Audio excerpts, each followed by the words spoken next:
I know it's a little early for Valentine's, but you know I love you and I gotta get it in because when I hit the ground running tomorrow, it's gonna be crazy. I'm gonna be up to my you know what in roses.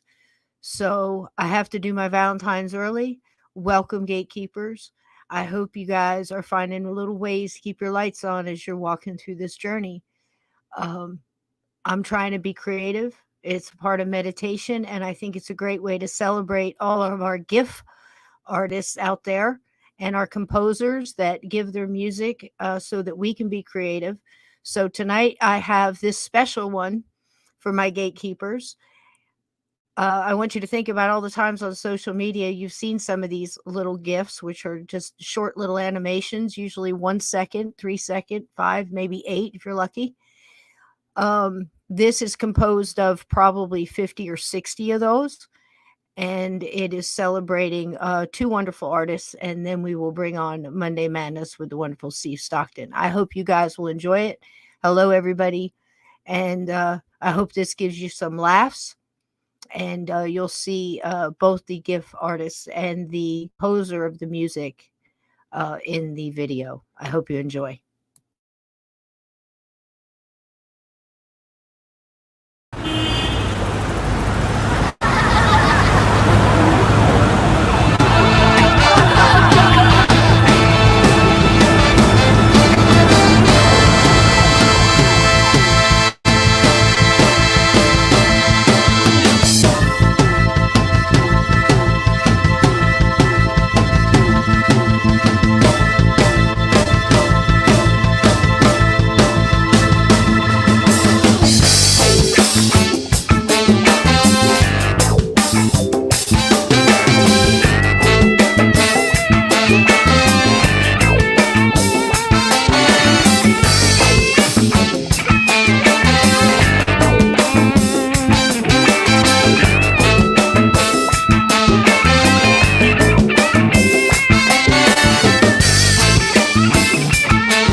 Welcome to Journey Through the Gate, Paranormal Portal Podcast, as we delve into the many questions and wonders brought on by the supernatural experience. What's on the other side of the gate? Let's find out together.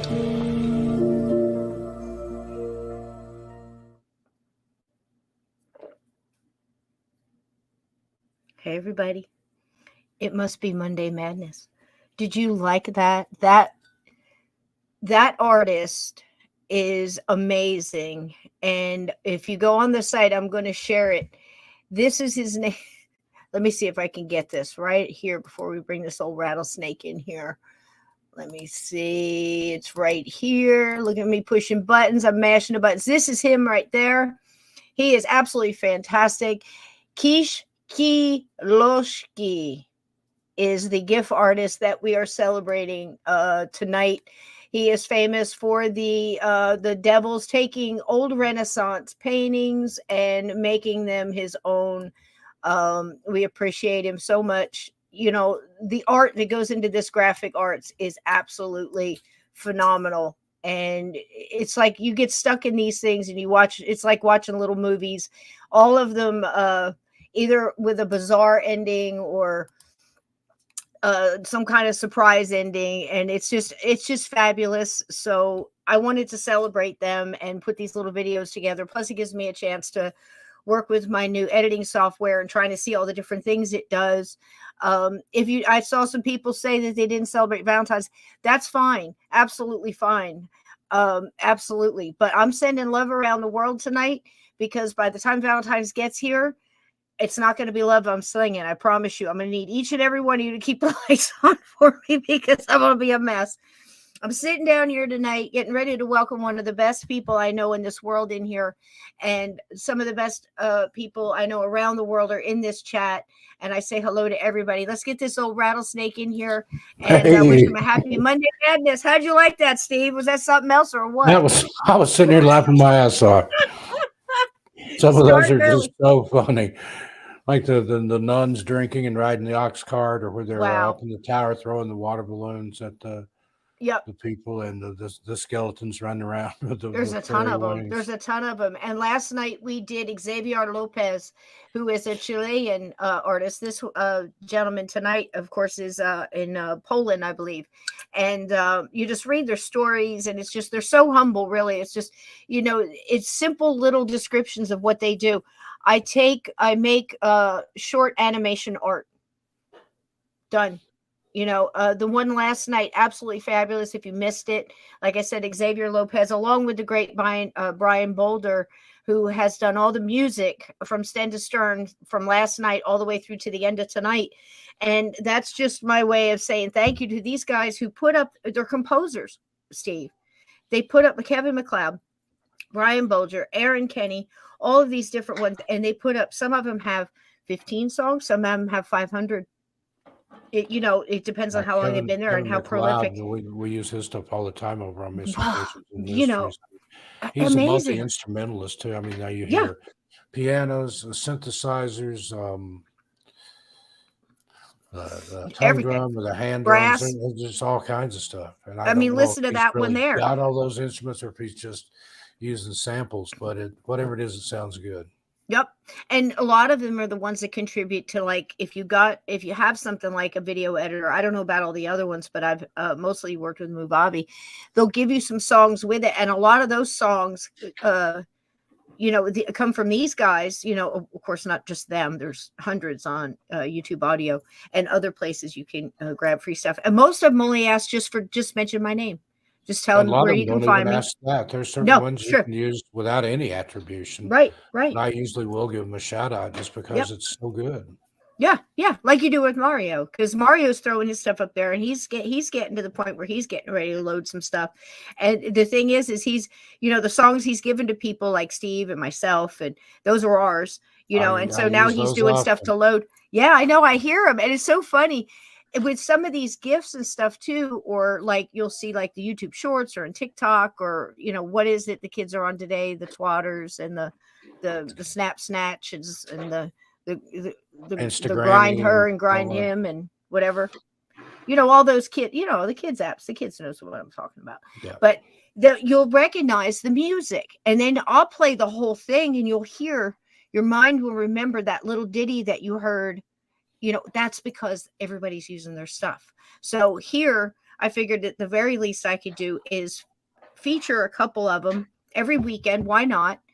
Because the secret is, Steve, and you and I have talked about this, is being creative, being artistic, and that could mean 1,000 different things. It could mean working on an old, 65 Mustang, or a Charger, or Cobra, or an old truck, or cooking cookies, making that potato salad, that, cooking and doing all those things. It could be crocheting, or you name it, blacksmithing, everything in between, but when you remove yourself, the further you get from source, the further you forget where you came from and where you're going back to, the more you lose that. So the further, let's just put it this way. I believe at this time in my life, at this consciousness, which right now is about 15 minutes from some funny honey kicking in, but for now, this is what I believe, that the further you get from the light, the more you lose creativity, the ability to imagine, the ability to invent, to be creative, to be artistic, to do these things, Steve, because the further you get from source, you lose those abilities. Mm. And a lot of us, when we are being creative, I feel like it's almost like meditation. I don't care if you're making soap. It is. You get in the zone. I do that when I'm writing or doing something like that sometimes. Exactly. You get in there and you lose yourself. I can do the same thing reading as I do writing. Yeah, reading too. And I think and I just want to keep writing to see what happens if it's fiction. Love your T-shirt, baby, Meatloaf. We didn't do it, Meatloaf. I started to wear Stevie Nicks, but I was afraid we'd kill her. We might kill her. Meatloaf. Steve's got 2 in the past week. In case you're not, for everybody out there keeping score, the young man, and again, our hearts go out to our families, and we're not joking about this. This is really like something that we kind of like. It's getting a little crazy now. It's getting silly. Steve was talking about Salem's Lot and how Salem's Lot was, terrific. 2 days later, we lose an actor. Gone. God bless him. Who was the other one we got? Rest in peace. David Crosby. We knocked him off. Yeah, that was less than 24 hours. I don't think we talked about him. I have to go back and listen. But hey, Ted. Lisa Loring, Wednesday Addams, the original Wednesday Addams, she passed away today. And Shirley from Laverne and Shirley, Cindy Williams. I just saw that before it came on the air. We never talked about Laverne and Shirley or the other one. Again, we're not joking. I mean, it's just Steve, are your books on audio too? I think you're still working on that. Lynn's asking. Lynn LeBlanc, hello. Yeah, well, they hello, put them out. Vixen they put them out in audible versions and audio CD. You old grizzly for whatever reason, my publisher didn't know that I also do narration. And one day they got a message like, "Hey, Steve, we found this guy that's going to narrate your audiobooks." And I'm like hell. It's like less work for me. Oh, and I let him put them out there. And I got so much crap. People are going to kick your ass. That was just a waste of time. And said, "It's not you. Who's this guy?" So I've got to go back and re-record everything. But I'll let y'all in on a little secret. Now, don't tell my publisher. Get close in. You go around 13 past midnight. I've narrated just about every story out of Strange Things in the Woods and My Strange World on there in the first place. So don't tell anybody. Steve, I don't know if you want to. This is another one we got to keep secret. And I'm not joking about this either. I don't by any means by doing this putting any light into people that are suffering and missing people that they love, or people that might be hurting and hanging on by tooth and nail. But this man here has been missing since January 13th, Steve.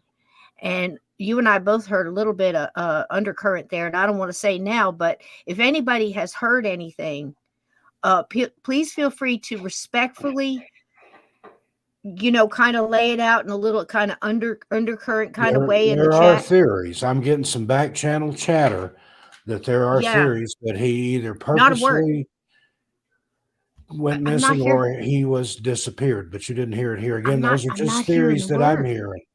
And the poor man seemed like such a lovely energy. He really seemed like a lovely energy. I'm going to be honest with you, and I hate to say this out loud, but I'm just going to tell you the truth, because why start lying now? He creeped me out a little bit, but I think he was supposed to in the parts he played in the movies that he was in. I mean, think about it. Can anybody name some movies that he was in off the top of your head? Julian Sands. I can't. Now, if he's out there, I knew the face, but I wasn't familiar with the actor. We've heard some miraculous stories of people being lost forever in the middle of the ocean and coming back with these stories.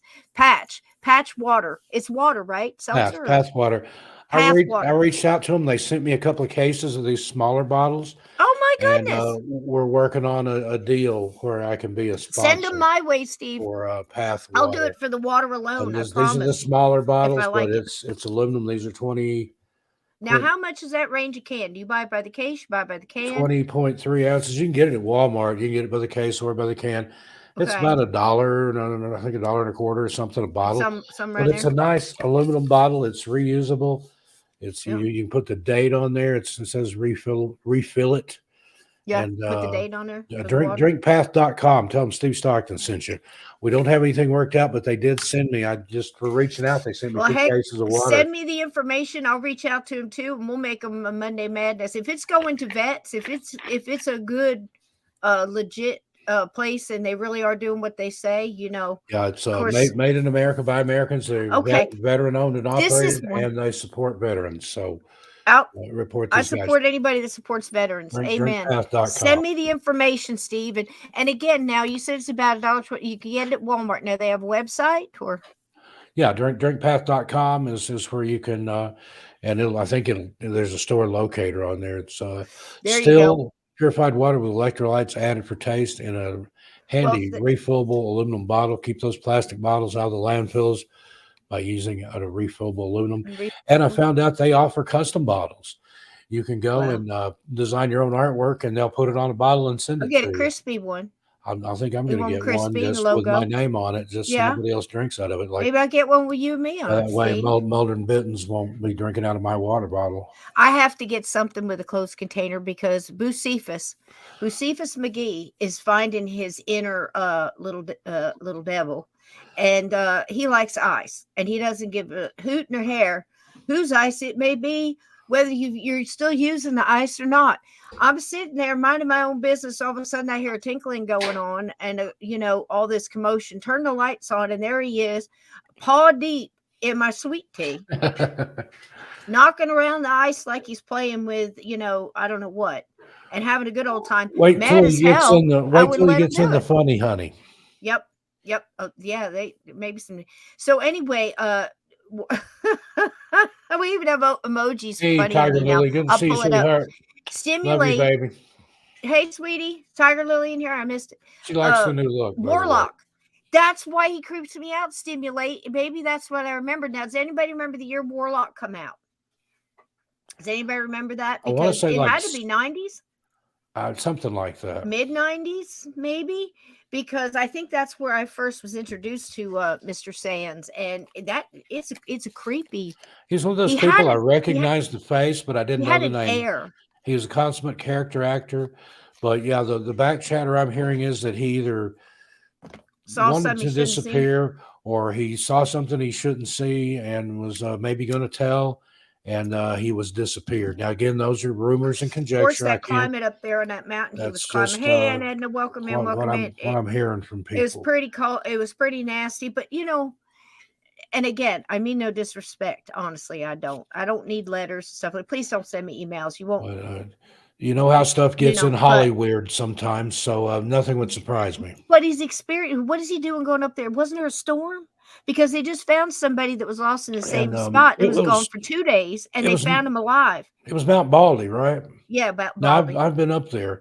There's some big drainage pipes up there that carries the water out of those mountains. And back in the late 70s, early 80s, I went up there with some people and went skateboarding in those pipes. And you have to watch, if you run out one end of the pipe, there's a huge drop off into a drain channel. There's rattlesnakes up there, and that pipe is haunted. We got stuck. We had caught a ride up there with a truck driver, and got stuck up on Mount Baldy. And you don't want to go try to walk back down out of there at night. You'll step on a rattlesnake or step off of something.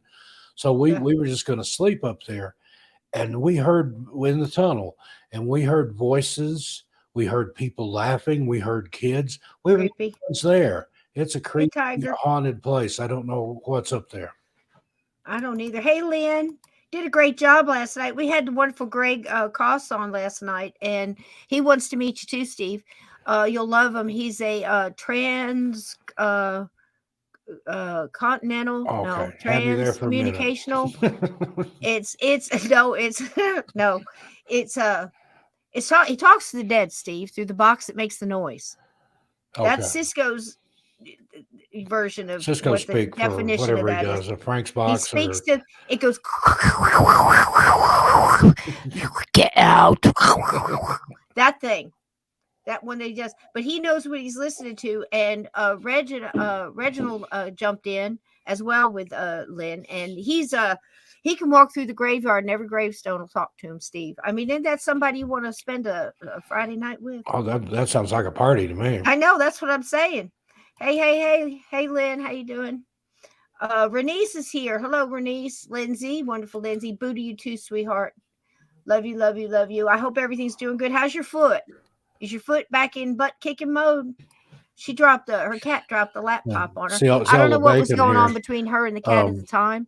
The cat might have been a little mad at her and yanked the cord. I don't know if it was a setup or a trap or an ambush or something funny here. An accident. Everybody's throwing bacon around. Well, the other night I had Pastor. Here we go. Look at these mods, Steve. Eric and Pastor Eric and Justin on from Black Ops Mods, ladies and gentlemen. And they sounded so far Messianic ministries. They were talking about the paranormal. And the mods were afraid for people to throw bacon in the chat, but they were both raised Baptist. They're from Alabama. I don't think they were offended by the bacon. My goodness. Oh my God. Oh, geez, no. Well, it's a Messianic Judaism is what they study. They study the Torah and the Bible. And they believe in Yeshua Jesus. Oh man! And I don't think they were offended by the bacon. But anyway, my mods were freaking out. They're like, Steve, they're throwing bacon in the chat. I don't know what to do. See, but, we can't take you anywhere, gatekeepers. They're not like rabbis. They're not Orthodox. They're not Hasidic. They're Messianic. But can you imagine? They study the Torah, which is the first 5 books of the Bible, the Law of Moses, and then they study the New Testament, and they believe in Jesus. So I don't think they have a problem with bacon. I didn't ask afterwards, but we had a good time. If you were there, if you didn't weren't there, go back and watch it. I watched part of it, and a lot about the Nephilim. Interesting concepts. Yeah, this from a biblical perspective, and you never hear anybody talking about that. Right, and that's like we said, you never hear that in church either. That's what they were pointing out. Ted changed to pizza, and he was slinging pizza at him instead of the bacon. Good on you, Ted. He's trying to be a good Black Ops role model out there, trying to tell everybody, hey, not everybody's going to receive the bacon in the same way, I guess.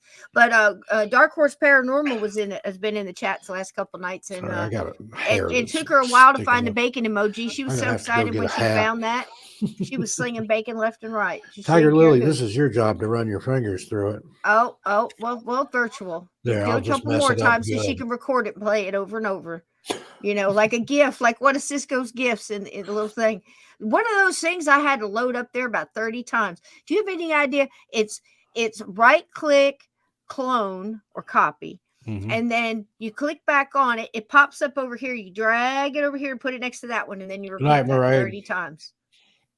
And now there's probably an easier way in Movavi, but I'm still looking around trying to figure out what's what. So that I could be a while. I'll get back to you on it. But I've done it in Movavi, but I think I just like copy, paste, copy, paste, copy, paste, because if it's a looped gift, then after I got 5 or 6, I'd copy all of them and then paste them and do that a few times, and then you could get. I don't know if I can. I haven't figured out how to do the multi-copy though. That's interesting concept. I should give that a try. Draw start above it with the mouse.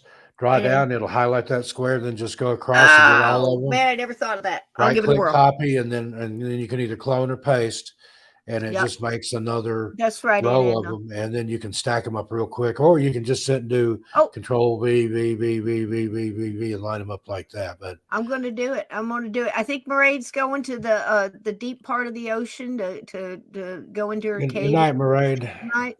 From around the world. Hey, everybody, before Mairead leaves, everybody post the closest that you feel comfortable with. You don't have to, you could say the country, you could say the state, you could say, just don't throw up any street addresses, but it'd be really interesting to see where everybody's from. So next few minutes, throw it up there if you feel like doing it.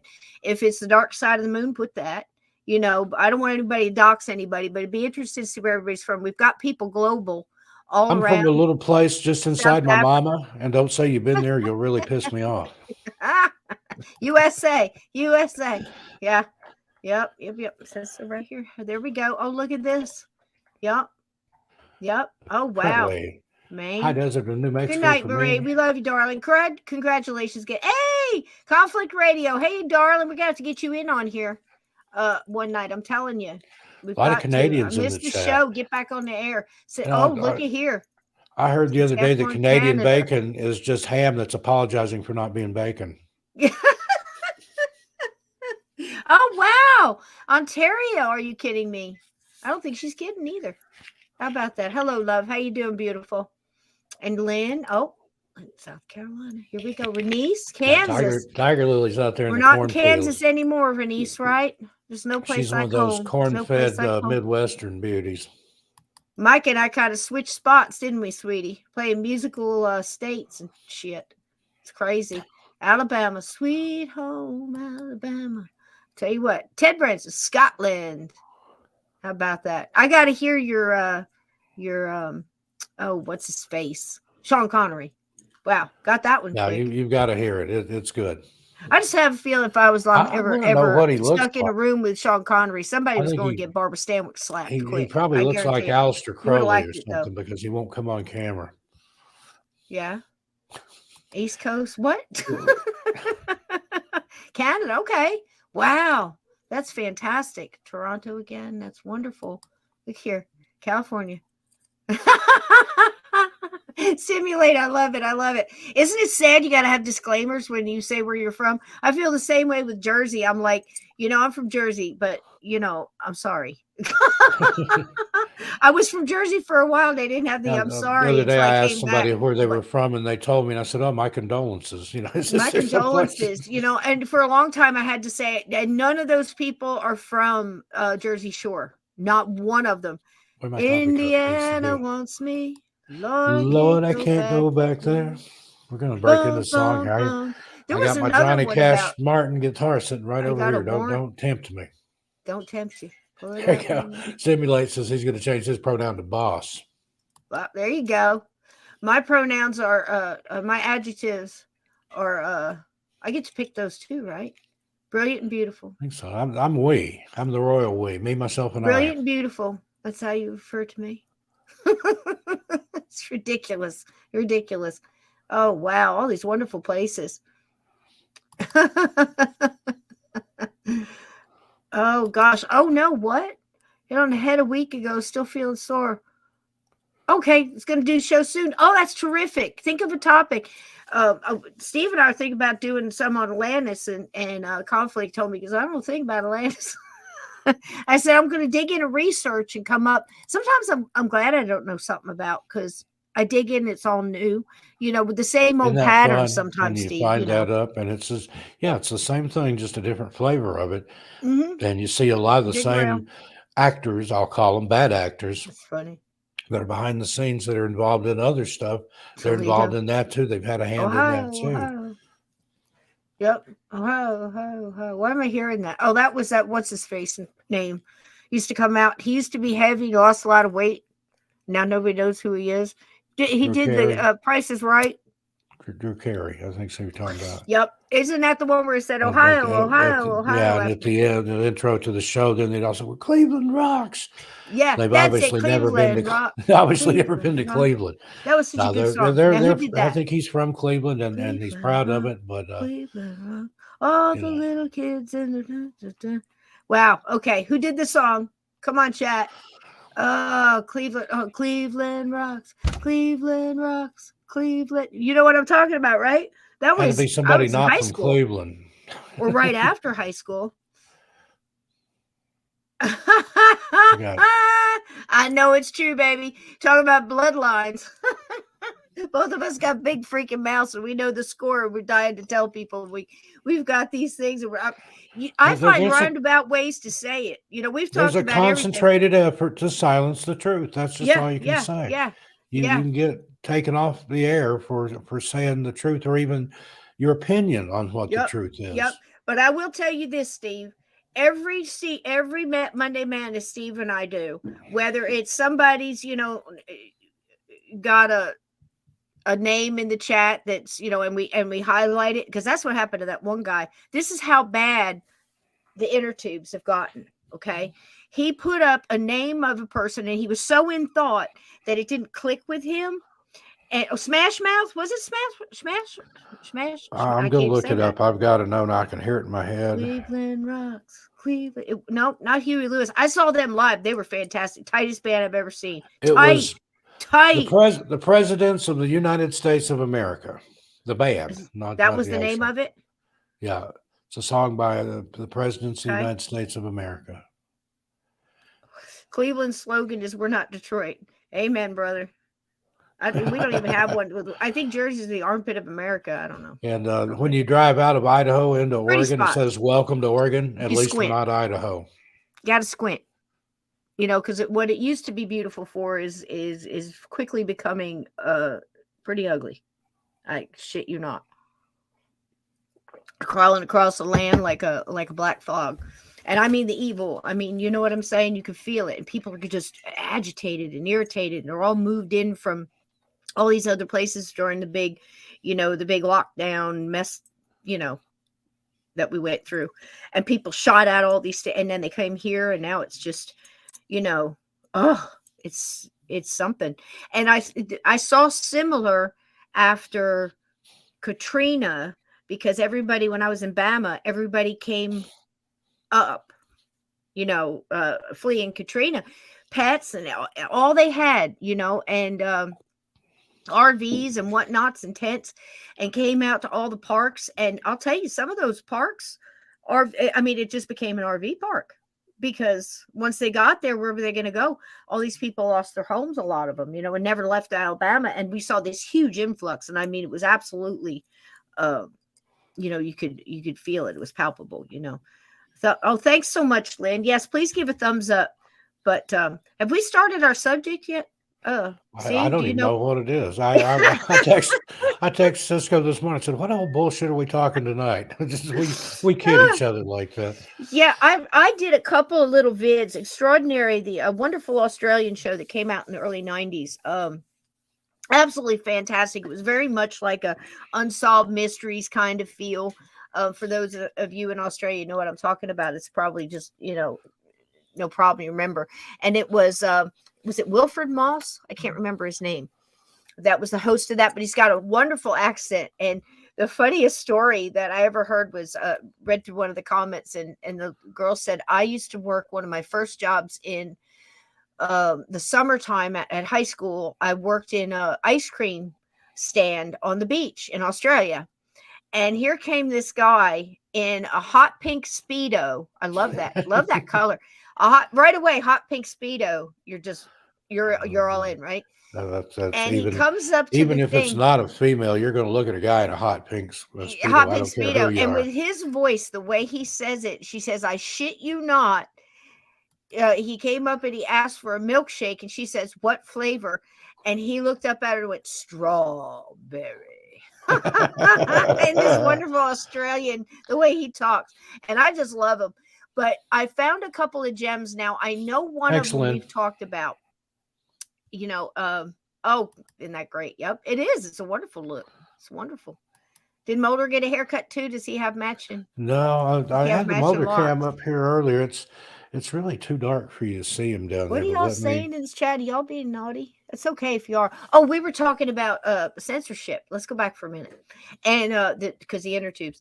But Conflict was saying that, he wants to do shows and then, they shut him down because he talks about controversial subjects. Well, Steve and I promise you, every daggone Monday Madness we have, it goes red. It goes red. They won't monetize it. And then they'll put up orange, which means limited. So in some countries you're limited, they'll allow some ads. So here's the deal. I understand because they make money on their ads, on their advertisement. Absolutely. And they let us do this for free.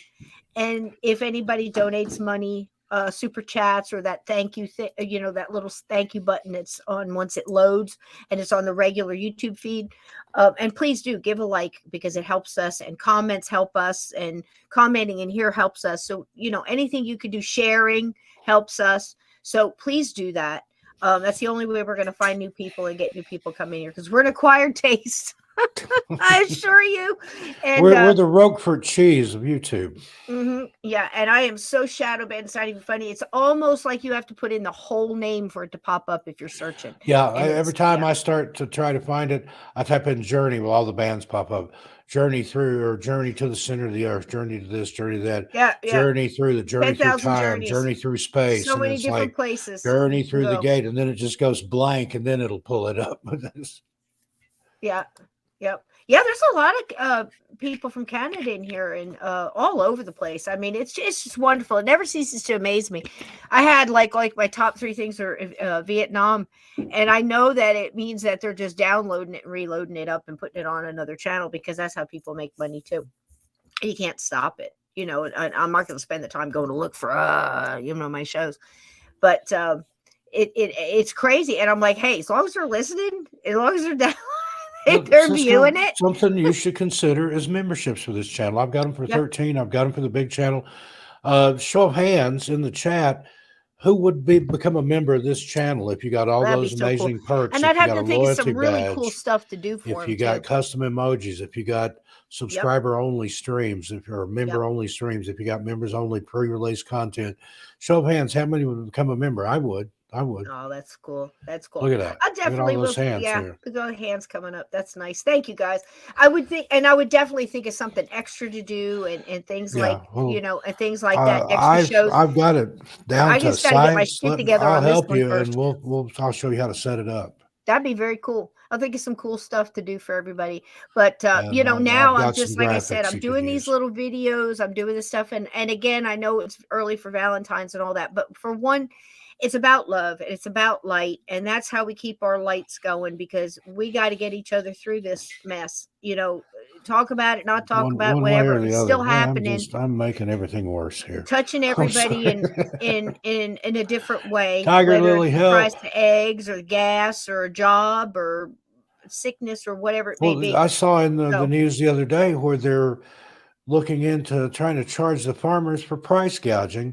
That there is no real shortage of eggs, but they sort of generated one or made one, and that way they could drive the prices up. And there was bird flu and millions of birds. There's so many things you can use instead of applesauce. Tylenol. Avocado. Tiger Lily was a children's Tylenol. You can use all that instead of eggs. I went to Walgreens. They've got a sign up due to the Tylenol shortage. 1 bottle per family. I mean, how do they know who's a family? You don't have a family ID. So that's not my kid. That's the neighbor's kid. He needs a bottle for his family. Stuff they're going to do. Remember the toilet paper. You think everybody has this idealistic view of, well, maybe not the people listening tonight because they know a little bit too much of the truth to ever be idealistic. We have hope. We still have hope. I don't know about idealistic. But we can remember how it used to be or way we thought it used to be. And I don't know if it really was, but at least the illusion was better. You know what I mean? And, no matter how far back you want to go. Hey, Ted Branston. Ted, you're so sweet. Oh, look at him. Yeah, Fee for honey children's tea. Oh ibuprofen. gosh, thank you so There's a much. shortage of Let's see if that, I and can find that funny Tiger Lily honey. bought all they had, but she did leave one Thank you, bottle in case sweetheart. somebody else was sick, I think. Children's ibuprofen. Thank you so much, Ted. What a sweetheart. He's one of our Black Ops mods. You know, She usually has gets to that. take the He's children's usually stuff. neck and neck with Aunt Edna, getting bopping that, throwing that wrench down and stuff. But we thank you so much, all the way from Scotland tonight. And the Waggy Tails I saw were in, and nothing scary to report, which is excellent. I don't know what would happen if they came in and reported something scary. I don't know. Oh, you I left 2 picture bottles. Ted coming I out with a double barrel. stand corrected, dear. What was it? I said she bought all the children's Tylenol. She has to take the children's version of it because it's less on your liver, I guess. Yeah. But I said she left 1 bottle, but she left 2. Yeah, and everybody's got this. Monet is talking about the toilet paper shortage. Remember that there were videos of nuts. people buying it, everything at Target or Walmart. Turn around selling and then they're putting it on eBay for $50. I'm smart. I buy my toilet paper by the case anyway. That goes back to childhood. My always dad have knew, extra of what you need. My I don't care dad if it's knew an extra a pair of guy. glasses. My dad knew a guy. Yeah. We buy our toilet paper, brooms, mops, everything like that in bulk. My dad had a storage shed out back. They had antiques and stuff in there, but it was full of cases of toilet paper. And you talk about somebody that was popular around Halloween, I'd hand out rolls of toilet paper. I'd break open a case and pass them out. But light bulbs, anything Lysol, like that. hand sanitizer. Hand Boy, they were cleaner. jacking that shit up. Stuff called Kelsan. Do you remember told everybody, Kelsan? go to the liquor stores are open everywhere. Go in there and buy you a bottle of moonshine. Go in there and get you some Everclear, get you some 100 proof vodka, cheap shit, and some essential oil. That's part of the reason, Glenn. Lemon juice, whatever you want to add to it, some mint essential oil or whatever, peppermint, because it's also got it. Rubbing alcohol, yeah, but it's got to be like 70, 80, 90% to do the, the kind of hand sanitizer they were looking for. But the liquor stores were open, Steve. All the vodka, 100 proof vodka you could ever want to touch, and make hand sanitizer out of that. I mean, you got to think, because I looked at these things when I used to work at AC Moore. You pour it in your hand, and then you drink it out of your hand, then you rub your hands together. You can make perfume like that too. I put it in little spritzers, little Tito's, and then add about 10 drops of essential oil, shake it up. Fireball behind little each vanilla bean, little vanilla bean, little patchouli. A lot of people out there don't like patchouli, but I'm telling you, it is an aphrodisiac. I mean, it will get your hormones flowing, and people don't realize that. Plus, it's good for healing so many things. So people like to put that down because it's affiliated with the hippies from Haight-Ashbury back in the day. I remember that. I've been to places back in the day, and literally it smelled like patchouli and ass, and that's the nicest way you could put it. So I equate patchouli with that kind of a funky body odor. Some of those hippies, weren't too hygienic. It's true. Patchouli does, and it but smells it does lovely cover up on everything. It really covered does. Covered up pot stink too. Here's a hint: patchouli incense. Get you some Tito's. Get you some. Like I said, 90 proof, 100 proof. It's great because it's going to also kill the germs. It's great hand sanitizer. Go down now. Here's the secret about essential oils, and I don't plan on being an expert, but I know some stuff. If it's not in a dark or blue bottle, if it's not a brown or blue bottle, pass it on. It's crap. Go to a good place like a nature place or an herbal place, and all the oils should be a different price, ladies and gentlemen. This crap where you go in and all the essential oils and they're saying they're good grade and all this, it's crap, because every oil should be its different price. Like Rose Absolute oil should be high up there, because it takes like 300 to 500 petals to make one drop. So think about it. Things like mint are very inexpensive, very easy to grow.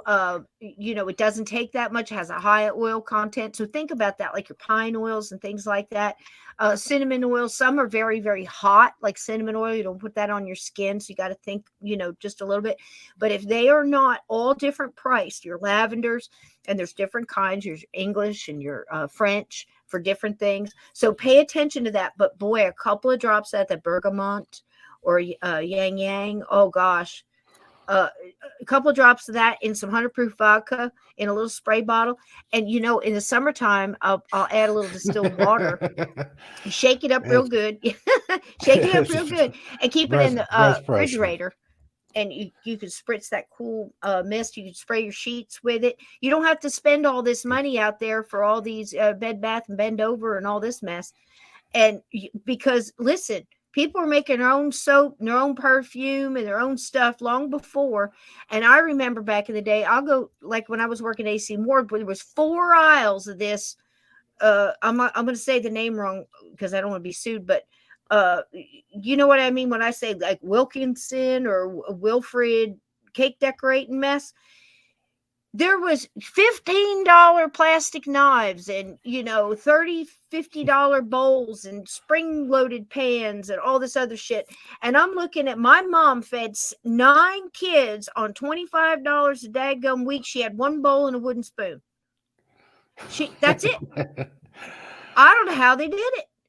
And everybody, we'd have people crying and having a fit. Do you have the little cardboard foil wrapped, little thing to put under the cake? I have to have it. I'm like, my mom used to throw it on a dinner plate.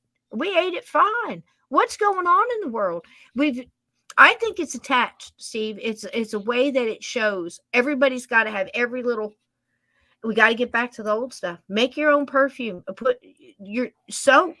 Make your own soap. People that are making their own soap now are selling it for $15 a little block. $10 a little block. Go back to the old ways. I mean, gosh, how did our didn't you make some soap? Somebody sent me some soap. I did. I made all that soap.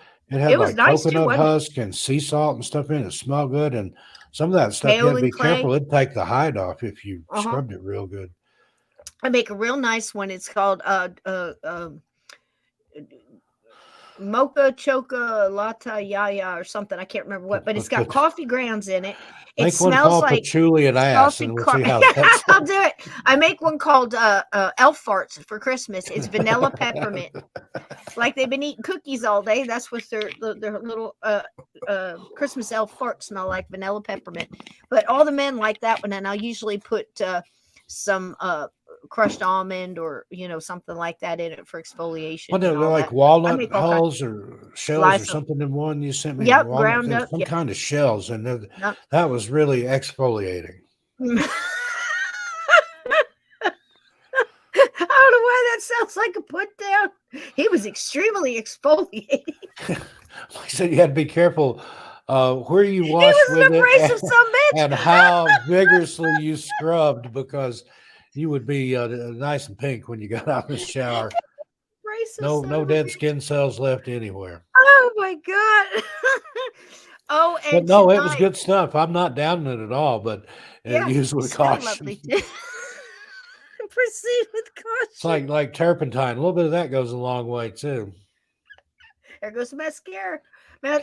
First hour. The honey's kicking in, already. Folks. Bear with us. There we go. Honey's kicking in. I've got 2/3 of a cup gone, so anything can happen. That's drinking a little too fast there. Hey, old religion, welcome in. Hey, Mike. And who else we got in here? I can't see. Everything's getting blurry. Anything can happen. Steve, I don't know if you saw those videos from last night, honey, but that GIF artist was absolutely amazing. He did all of his work. Again, Xavier Lopez. He did all of his work in black, white, and red. And just a couple of tinges, like it might be just the girl's lips or shoes that are red. It's an amazing visual experience. And he's got just hundreds and hundreds of them. And I put them together to tell a story about kind of love yourself. And you know me, I'm a loony bird, So I put it together. I'm like, these look like they tell a story. And at first she's trying all these things and materialistic stuff and guys. And, they keep turning into what she didn't expect. And when the world got too much for her, and then she just kind of spent time with herself, and she wound up at the end with a big old house on a lot of property with a cat, a tree, a bridge, and a little brook by it. And she was just as happy as a pig in shit. So it told a nice story. It had a nice outcome, but this visual, it was like an acid trip, Steve. from stem to stern. It's just everything melting into each other and coming up something else and repeating. It was an amazing thing. So maybe I'll play that at the end. So there'll be like 10-15 minutes of music and visual to end out the weekend on these wonderful artists. And I cannot imagine how long they spend on just one of these 2-3 minute gifts where they're taking. So you want everybody to hallucinate like you are, right? Is that what you're saying? Yeah, why not? I mean, if you watch these things and you listen to the music and you just let yourself go and you try to experience what's going on, and it's hard because Brian Bolger only has I want to say 11 songs up, and they're all terrific, but they all have different feels to them. And some of them are very dramatic and cinematic, and some are slow and inspirational. Some are just wild out in left field somewhere. And you got to look at that and then go find an artist that's got enough gifts to put together. And it's a really neat experience. And I'm, basically doing it, for you guys too. It helps lift your vibration and celebrate and all this stuff that has to do with being in the light. And it's just really interesting. But man, that visual of all that stuff flowing and, just really get into it. It's an amazing thing. So I'm going to do that as much as I can. I had to do a lot ahead of time because those 3 that I played last night took from Monday morning to late in the evening. And I mean all day. I ate my dinner and everything right here because you get into it and you want to finish it because you don't know if you're going to have time to finish, to present it, and then I know I'm going to be working a lot too. So Steve can tell you, his editors over there do wonderful, but he's got, editors, and you got writers. Stuff that I've edited myself, like that, hours. The Virgin Mary video that I put up on 13 past midnight. I worked on that for like 12 hours, but it was, you got some humdingers over there too, listening to it and then going out and finding the pictures or the stock video. I've got an Envato account and there's a lot of stuff on there, but there's other places too, Pixabay and VidEasy and some of those. And just finding the right thing and timing it to what's being said. I'm sorry. And then fading those clips or cutting those clips and doing overlays and stuff. There's probably in that Virgin Mary video. You ain't joking, Steve. There's probably 500-600 cuts in there.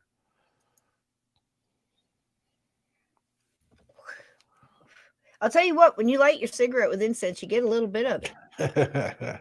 Blue said it smelled like ass and patchouli in here, so I thought I'd light some incense. I don't know if that'll help, Blue, but it might. It's what I can do. If that doesn't work, we'll get the sage out, honey. Okay. Welcome in. Welcome in. Doesn't matter if you're late. Just only matters if you're here, right? If I didn't get to say hello to you guys, Andrew Truckin, welcome in. Welcome in. It's just me. My eyes are kind of going in and out. I'm so close to this thing. I've expanded my little studio here, so I can go way back here now. And I can see the chat better, but I can't see Steve. So figure that one out. I'm still figuring out all my vectors and stuff. I've got 2 studios set up in here. I've got this close-up set, and then I've got a table over there that I can sit behind and I shoot all the way across the room so I can do a long shot. Send it. But I like this one. I'm sitting right here. I can see the chat. I've got 2 monitors here, an iPad, Echo Show, and a phone over here and another iPad. Healing light. I still need more control surfaces.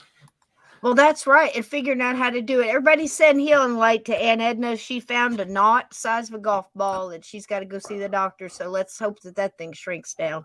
Good gravy. That's something else. A lot of people getting gallstones and that kind of mess. And what do you call it? Kidney stones and stuff. That'll take somebody. It's like a hemorrhoid. I've seen grown, huge mercenaries to their knees with tears in their eyes over hemorrhoids. I'm here to tell you, it's not a laughing matter. I used to work with a guy that had kidney stones, and I walked in the employee bathroom one time, and he's in the floor, and his teeth are clenched, and he's sweating, and his face hurt. I thought he was having a heart attack. But Jeff, I'll get you an ambulance. No, just hang on, we got this. Yeah. And he's like, kidney stone. And he was passing a kidney stone, and I just left him alone, and he passed it. And he said the thing that really pissed him off that his doctor had him catch him in a coffee filter. And he said when they came out, he said they're about the size of a grain of rice, and if you take it between your fingers, it just powders up. He said, you would think it would be like a gravel or something really hard. He said, there's just nothing to it. Come out like a grain of sand, and it felt like you had an elephant, juggling pitchforks in there. You know what I mean? But them hemorrhoids will take you down too. Never had one. Hope I don't get one, but I've heard some horror stories. You have to get one of those donut pillows to sit on and stuff. And remember at Preparation H, your words, the embarrassing pain and itch of hemorrhoidal tissues. I just used to hear that as a kid. Like, I'm going to whisper this to you because I don't want the inner tubes to hear.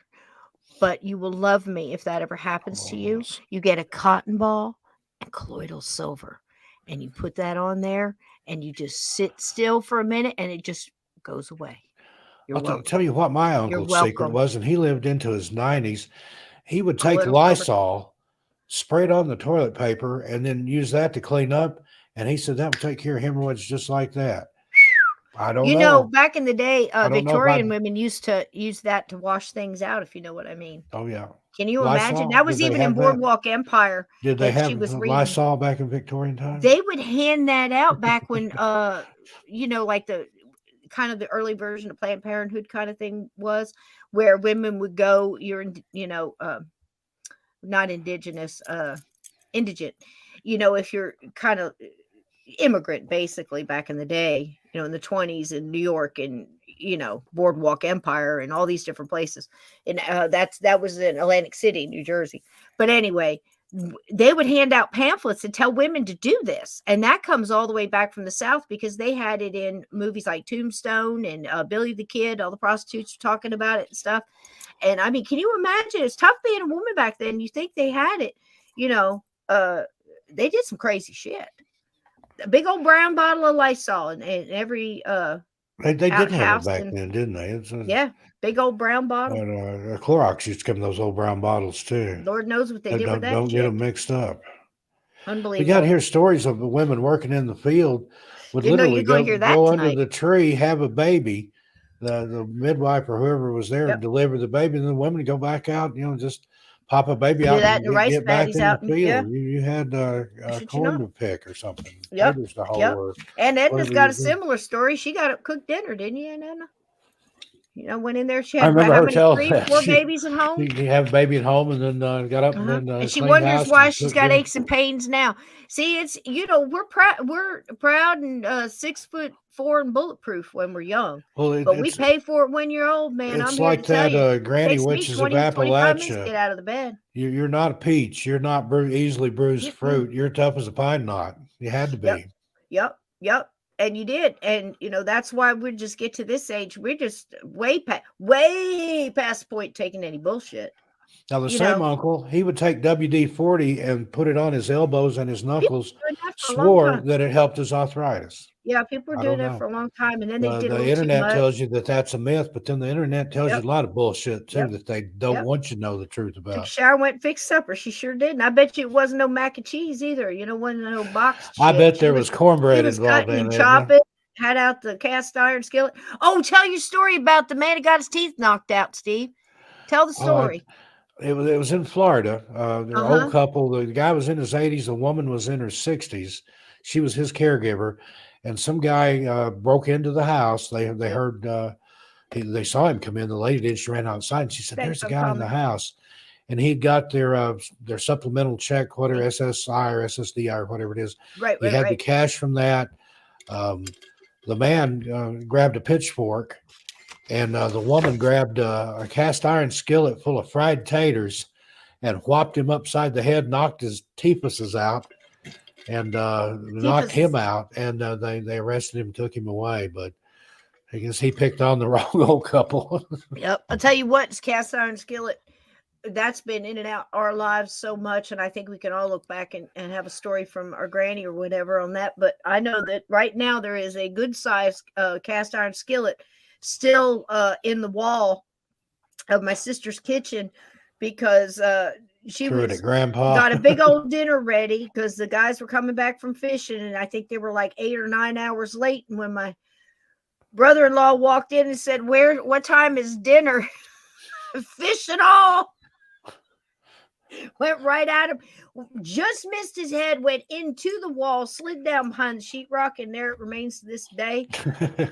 Memorial in memoriam to my brother-in-law's stupidity. And I don't know how long it took him to I got a forget new that one. and It's keep a something else. Victoria brand. I think it's from Colombia. Got a huge one. It's like, I think 12 or 13 inches. Got a big long handle on it. I'm still seasoning it. Put rub the oil on it, bake it in the oven just like it is. I read, I saw a thing on the internet the other day where a guy has seasoned his over 80 times, and it has a mirror-like finish on it.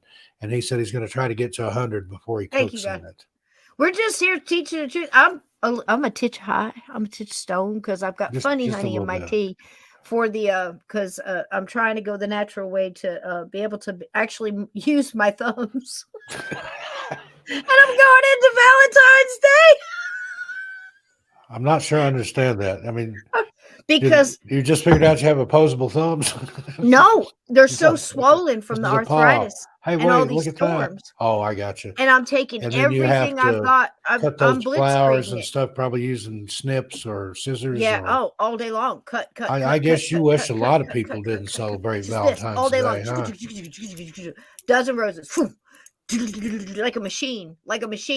I dare you get a robot to do that mess, and then make a nice bow to go with it. And my big thing is, let me tell you something, gentlemen. Now, does your place ship them out too? Then you got to put them in a box. We've got the dash and go, the grab and go delivery people. We got the Ubers coming in, picking up flowers. I don't know what in the world's going on. Somewhere there's a push button where people can order stuff. So the phone's ringing. There's 8 of them. I don't know how many I've dropped in a bucket of water so far. So far, I haven't been caught. Don't tell anybody. The phones. And we've got the 1-800. We've got the FTD. We got the Teleflor. We got the something called the Tribute something or other. There's buttons and flashes and lights and sirens going off 24/7 in here.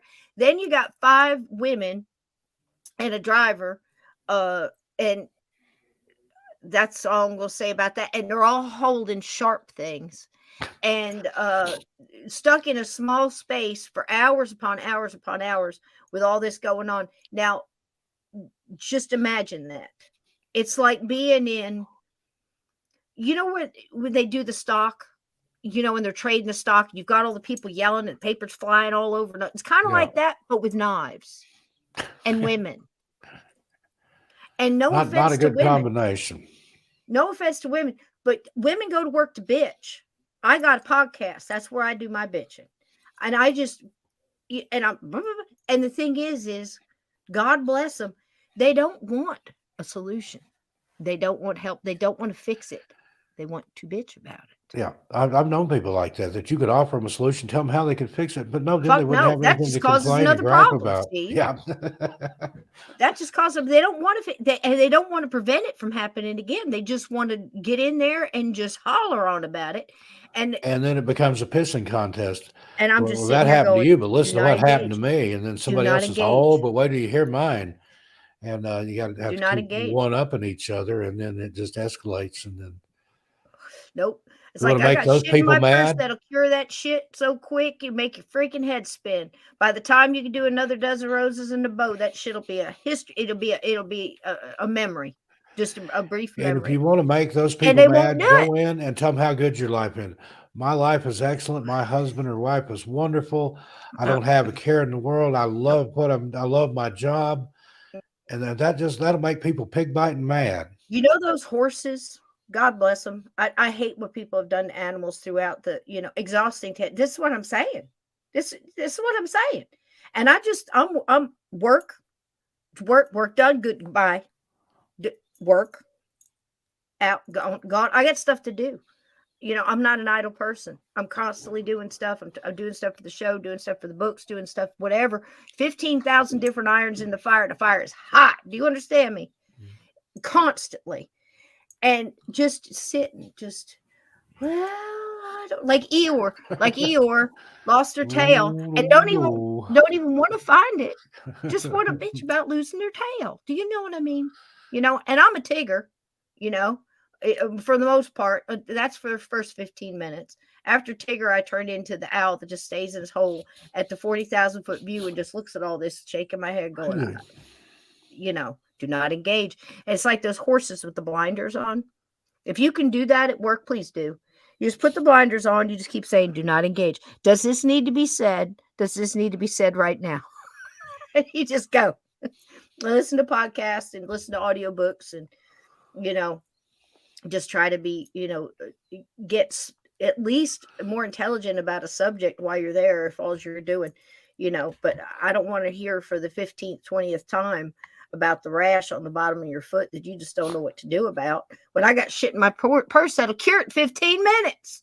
You know what I mean? It's irritating, but people need a white pad, and I feel sorry for people like that.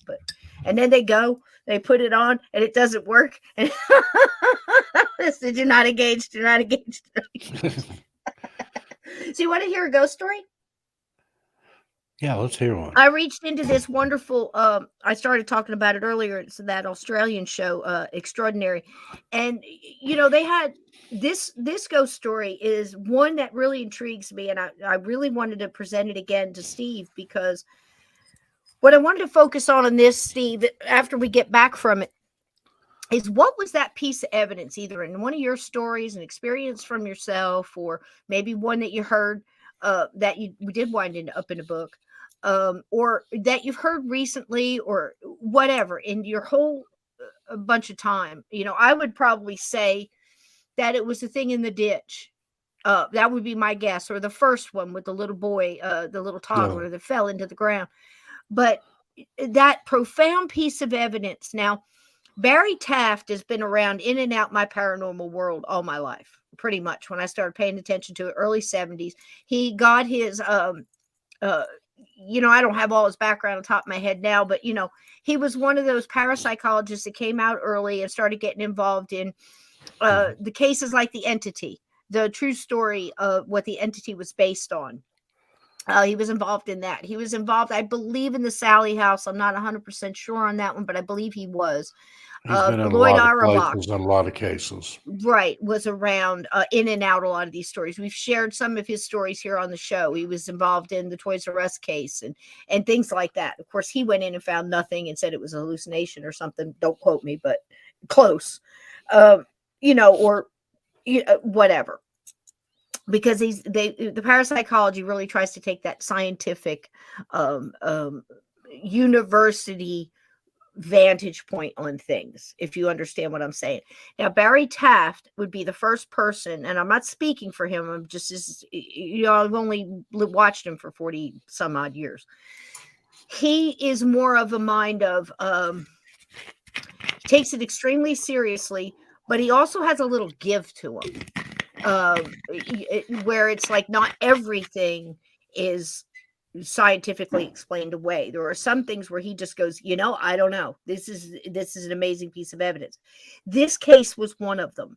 Now, there's 2 or 3 stories here. They're about 10 minutes apiece. I have 2 of them, so total 20 minutes ish.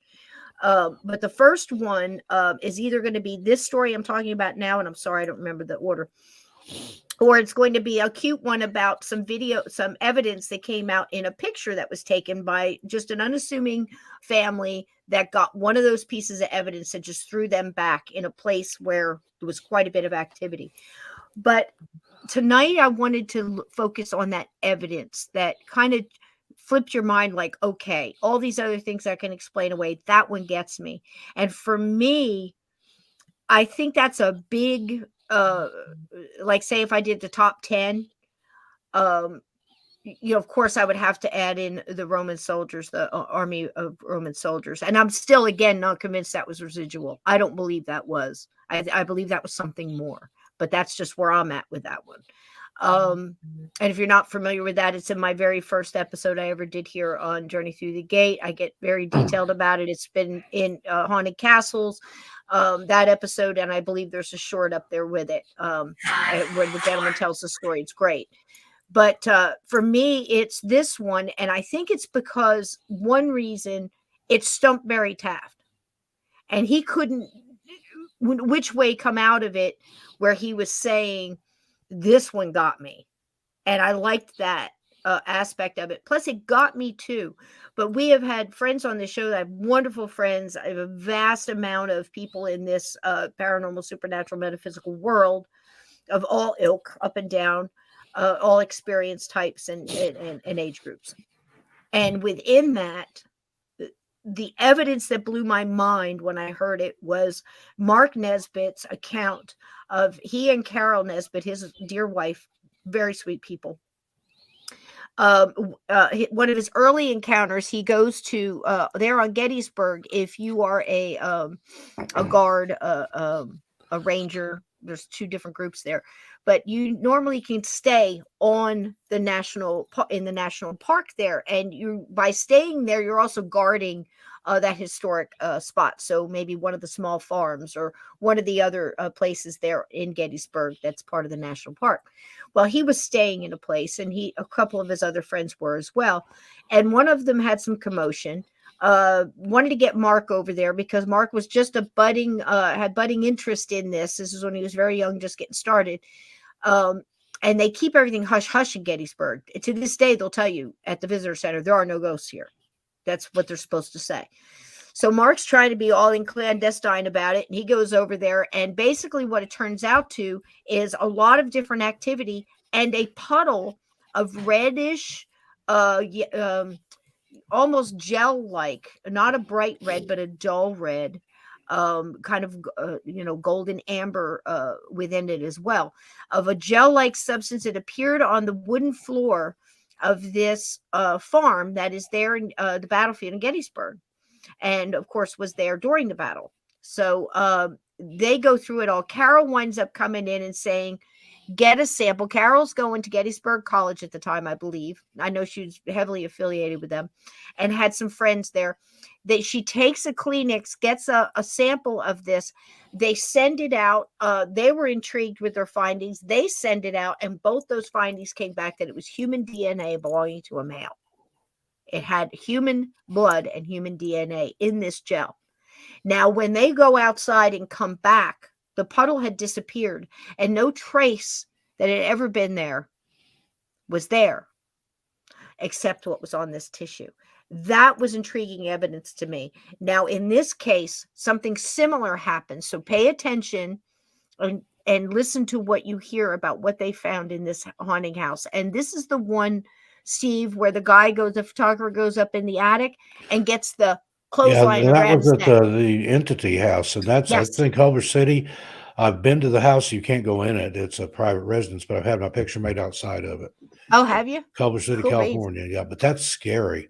It is. And Barry Tapp was there. I think he was there when that happened, right? When the guys. I think he's in this. If I've got the right clip. And then somebody, might have been Barry, snapped a flash photo, and you've got this guy hanging by the neck, and something's wrapped a cord around his neck and tied it around a nail in the attic. Bernice says she tries to share out all these wonderful channels, and people tell her to quit sending them BS. Well, at least that, Bernice, you know what that does? It's like a little story. I'll tell a quick joke, and then we'll roll the bean footage. Steve knows this joke. Little boy goes up to his grandpa, and they're leaning on the fence, looking out over the field and having just a thought. And little boy looks up, Grandpa, he said, I lost a good friend. And Grandpa says, oh, well, how'd you do that? And he goes, well, I loaned him some lunch money, and now he won't talk to me no more. And he says, well, how much did it cost you? He said, I loaned him $1.50. And Grandpa looks down at him, and he says, well, you got out lucky. He goes, lucky, Grandpa? I'm out $1.50. How can you say I was lucky? And my friend won't talk to me. He goes, oh, it cost you $1.50 to find out he's an asshole. Could have cost you a lot more. I love that. So if everybody is, that you're sending stuff out, at least that tells you who your tribe is and who you can talk to. And if you have somebody that you question like that, loan them some money and see. You won't see them again.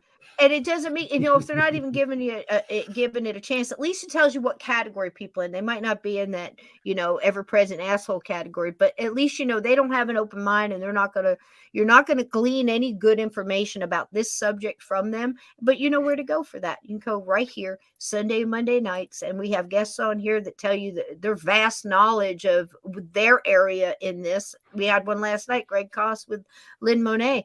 And that's something I don't know anything about the tech because I don't use it. It doesn't mean that I don't believe in it. It's just that's not what I do. I'll touch things and go to use it like a set of tarot cards or something else, and my guides will go, that's not you right now. You're going this way over here. I'm like, okay. And I go over here and things are much easier and they come easier and I download the information faster. And I think a lot of times, people, their consciousness just isn't ready for some of the truth that's going on around us or the truth that's going on around us in the supernatural, metaphysical, and natural world. Some people don't even pay attention to the birds. They think they're insignificant or animals and stuff around. So, how are you going to teach somebody something, deep and as this? So we appreciate you absolutely trying. And I thank you so much for that.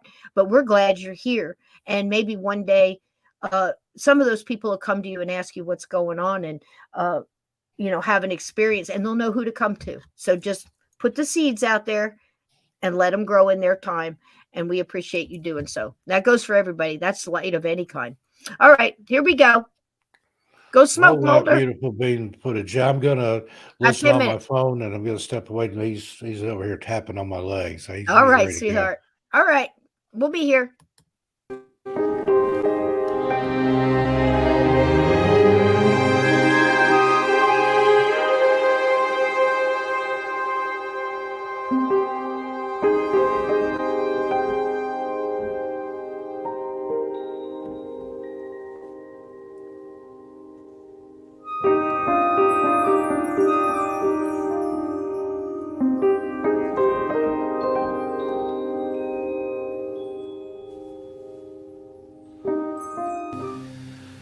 Many parts of the world have ghostly histories, long-standing links with things unexplained. Australia is not without its share. Generations have passed on stories of ghostly figures haunting old buildings and homes, tragic souls unable to find peace after death. At Port Arthur in Tasmania, ghost stories have flourished for many years. Even Laura Elizabeth, hey baby, how you doing, darling? Good to see you. I just pulled the podcast over to give you a verbal hug. Love you, baby. in the 1990s, strange visions appear. Some have been caught on film. Port Arthur in southeast Tasmania is a paradox. It is one of the most beautiful places on Earth, but its history is brutal and barbaric.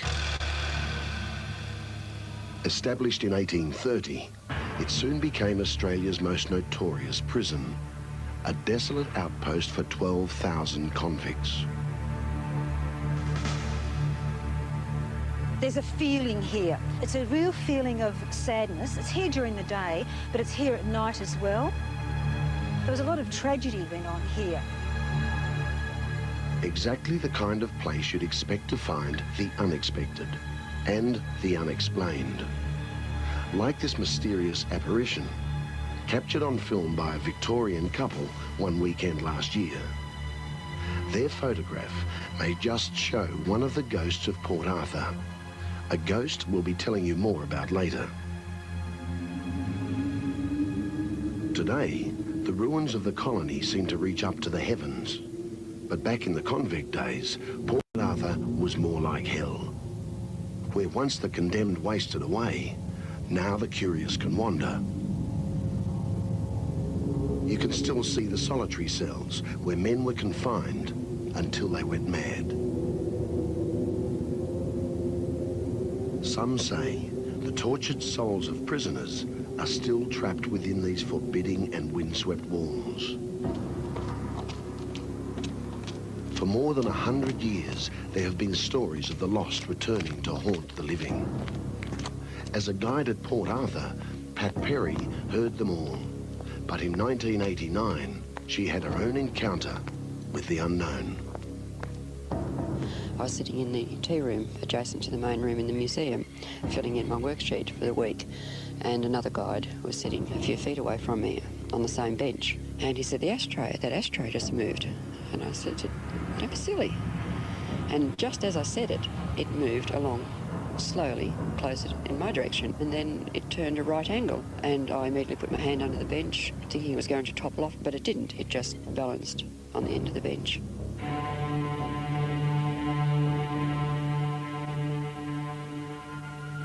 Leslie Kirby had her brush with the ghosts of Port Arthur about the same time. One afternoon I was sitting in the medical officer's house. I was doing some research for some people sitting by the fireside, and I became aware of the sound of children talking, laughing as it sounded. A century ago, the doctors, their wives and children lived here. The only bright spot in this depressing and God-forsaken place. Perhaps it was the echo of those earlier times that filtered down to Leslie Kirby. To this day, I can't explain where that sound came from. It was very clear, very distinct, just as I'm speaking now, but just no explanation. Then there's Nanny's room, where the woman who cared for the first commandant's children lived and died mysteriously. Today, it's just as it was in the 1800s, even down to Nanny's old rocking chair. That's another unusual thing about this house. It's been 2 occasions that I know of that the chair has been seen rocking by itself.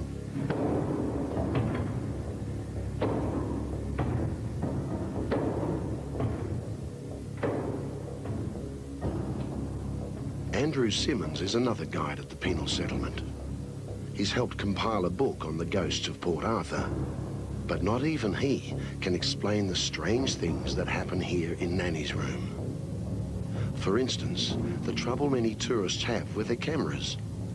Flashlights that don't function, shutters that simply refuse to click, and strangest of all, these apparitions.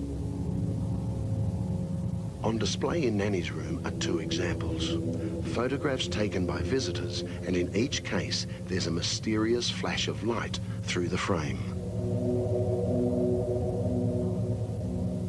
Thousands of tourists pass through Nanny's room every year. Some say the prints are ghostly, others are dubious.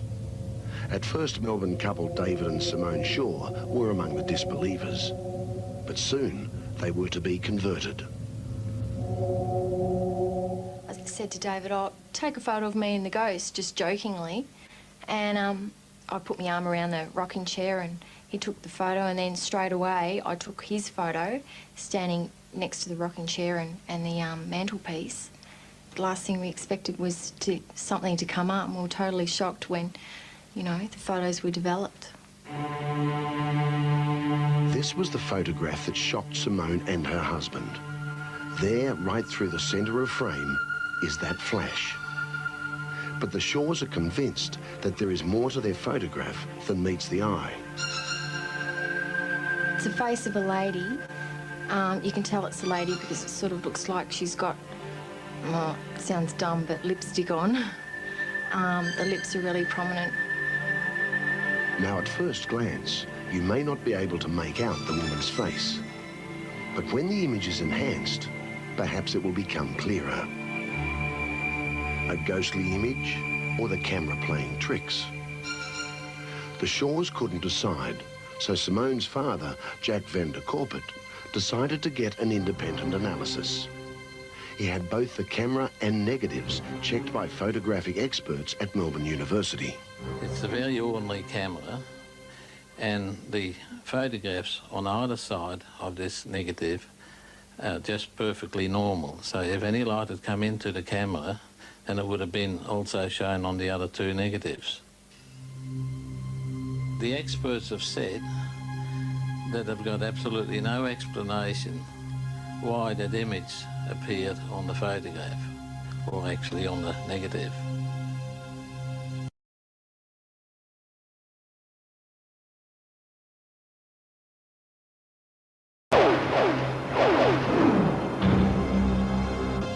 The night Don Lane saw a ghost, and how, years later, the same ghost paid a visit to his friend, Bert Newton. All of a sudden, for no God-given reason, my chair collapsed. I just pointed my finger at him and I said, I told you someday she was going to get you, and she got you.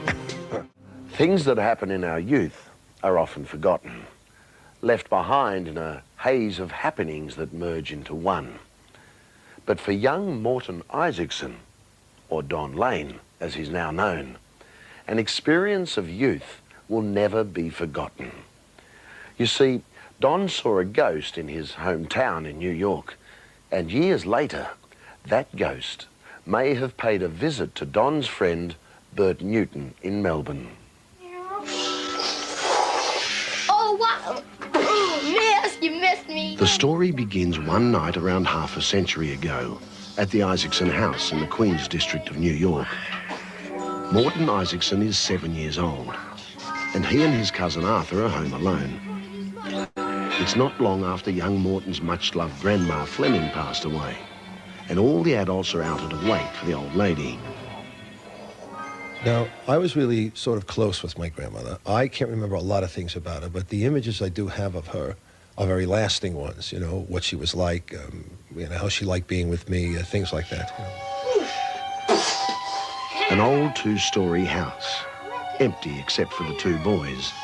Nothing untoward, nothing to be afraid of, until Morton gets up to go to the bathroom. And I stepped outside into the darkened hallway. And there, at the top of the stairs, was my grandmother, standing there, smiling at me. When I first saw it, I got taken back. And I thought, oh dear, you know, and then I looked at it again, and she was smiling. And I felt a bit calmer, but I was still extremely frightened, as you can imagine a 7-year-old boy would be. And I ran back into the room. And my cousin said to me, what's the matter with you? And I said, well, you know, my grandmother is outside. And he said, oh, she can't be outside. He said, she's dead. He knows it wasn't a dream, and eventually he convinces Arthur to go and see for himself. So we both stepped outside the door, and she was still there. She was standing there at the top of the stairs. She had this light around her, and she was smiling at us. And we were both transfixed, I suppose, for what seemed like an eternity, but I imagine it would have only been about 10 seconds. And then we did something that looked like something on one of those old 40s black and white comedy movies where we both sort of went, hoo-rah, and ran back into the room and underneath the covers. And, you know, we sort of got under the covers and stayed under there. Stayed there, in fact, until much later, when Mr. and Mrs. Isaacson came home. To this day, I can see my mother and father standing in that doorway. I can see the image of the two of them there. And I said, Grandma was here. And my mother looked at my father, you know, and he looked at her, and she sort of smiled for a minute. She said, what do you mean?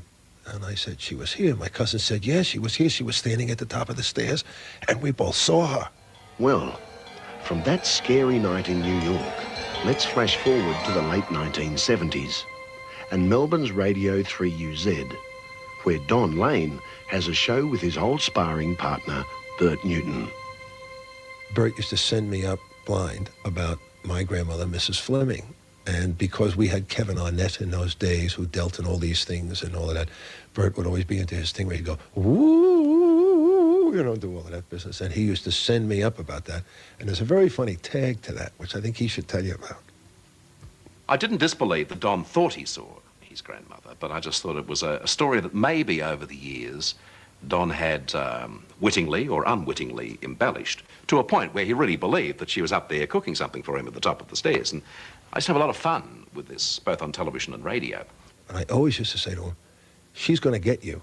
I said, I've had a lot of people tell me that there's this spirit that hangs around, and I really think that it's my grandmother that's around me all the time, looking after me, you see. I said, but someday she's going to get you. Welcome back. It's time to go gardening now. And wait. Years later, there's still one of those radio shows that niggles Bert Newton. As usual, it was outrageous and irreverent. But maybe there was one Grandma Fleming gag too many. He gave me a lead-in that was just too good to ignore. So I made this flippant reply, including the name of Mrs. Fleming and doing the woo and all that sort of stuff.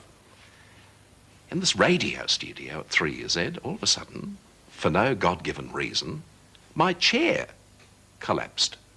And it was a strong, sturdy, radio-type chair that aren't supposed to collapse. I don't know whether it was coincidence or whatever it was, but the wheels went out from underneath this chair. He flipped up in he flipped up in the air and fell backwards on the floor, and he rolled over on the back, and Peter Berner's laughing, and I'm laughing. I mean, people who are listening to radio would have thought, these guys are nuts, they're doing sight gags on radio, you know? And anyway, he was sitting down on the floor, and we were really laughing about it, and I just pointed my finger at him, and I said, I told you someday she was going to get you, and she got you.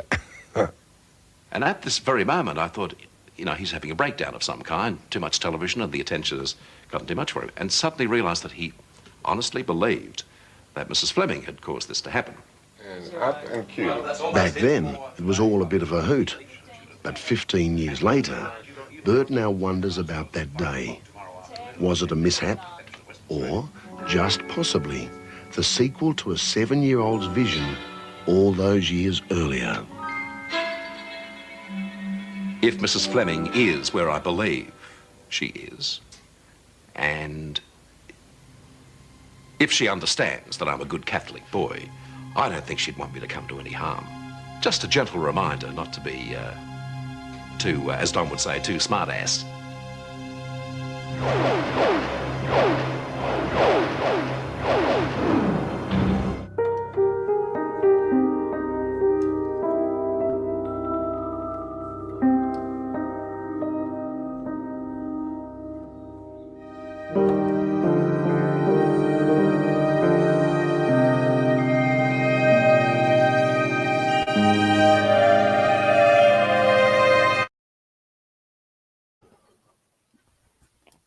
The music is so pretty. That's also Brian Bolger, and he's something else. And again, these people put their stuff up there. There's so much. There's every some genre, good stuff. you know, from jazz and blues to classical to hip hop and reggae, and I mean it's just everything. And it's so much fun, Steve. I don't know, do you pick your music for the videos you have on 13 Past Midnight? And this is Steve's channel here, for those of you that don't know. If you've been under a rock, you don't know Steve's channel. Yeah, I go through there, and then sometimes you can find something that's just perfect. Yep. And yeah. Kevin MacLeod is a go-to, and Yeah. so is Mew, MYUU. Yep. I'm going to be he's featuring got them some coming good up here stuff, soon. and, Yeah. It's Yeah. kind of cool, but it's also neat to, like, say if we were doing haunted castles, I'm in there looking for Renaissance, you know, not quite a minuet, but there's like a sound to it. If you closed your eyes and you just heard the music, you're already visualizing pretty much what you're going to see, you know. And it's so cool how all those senses can go together and create a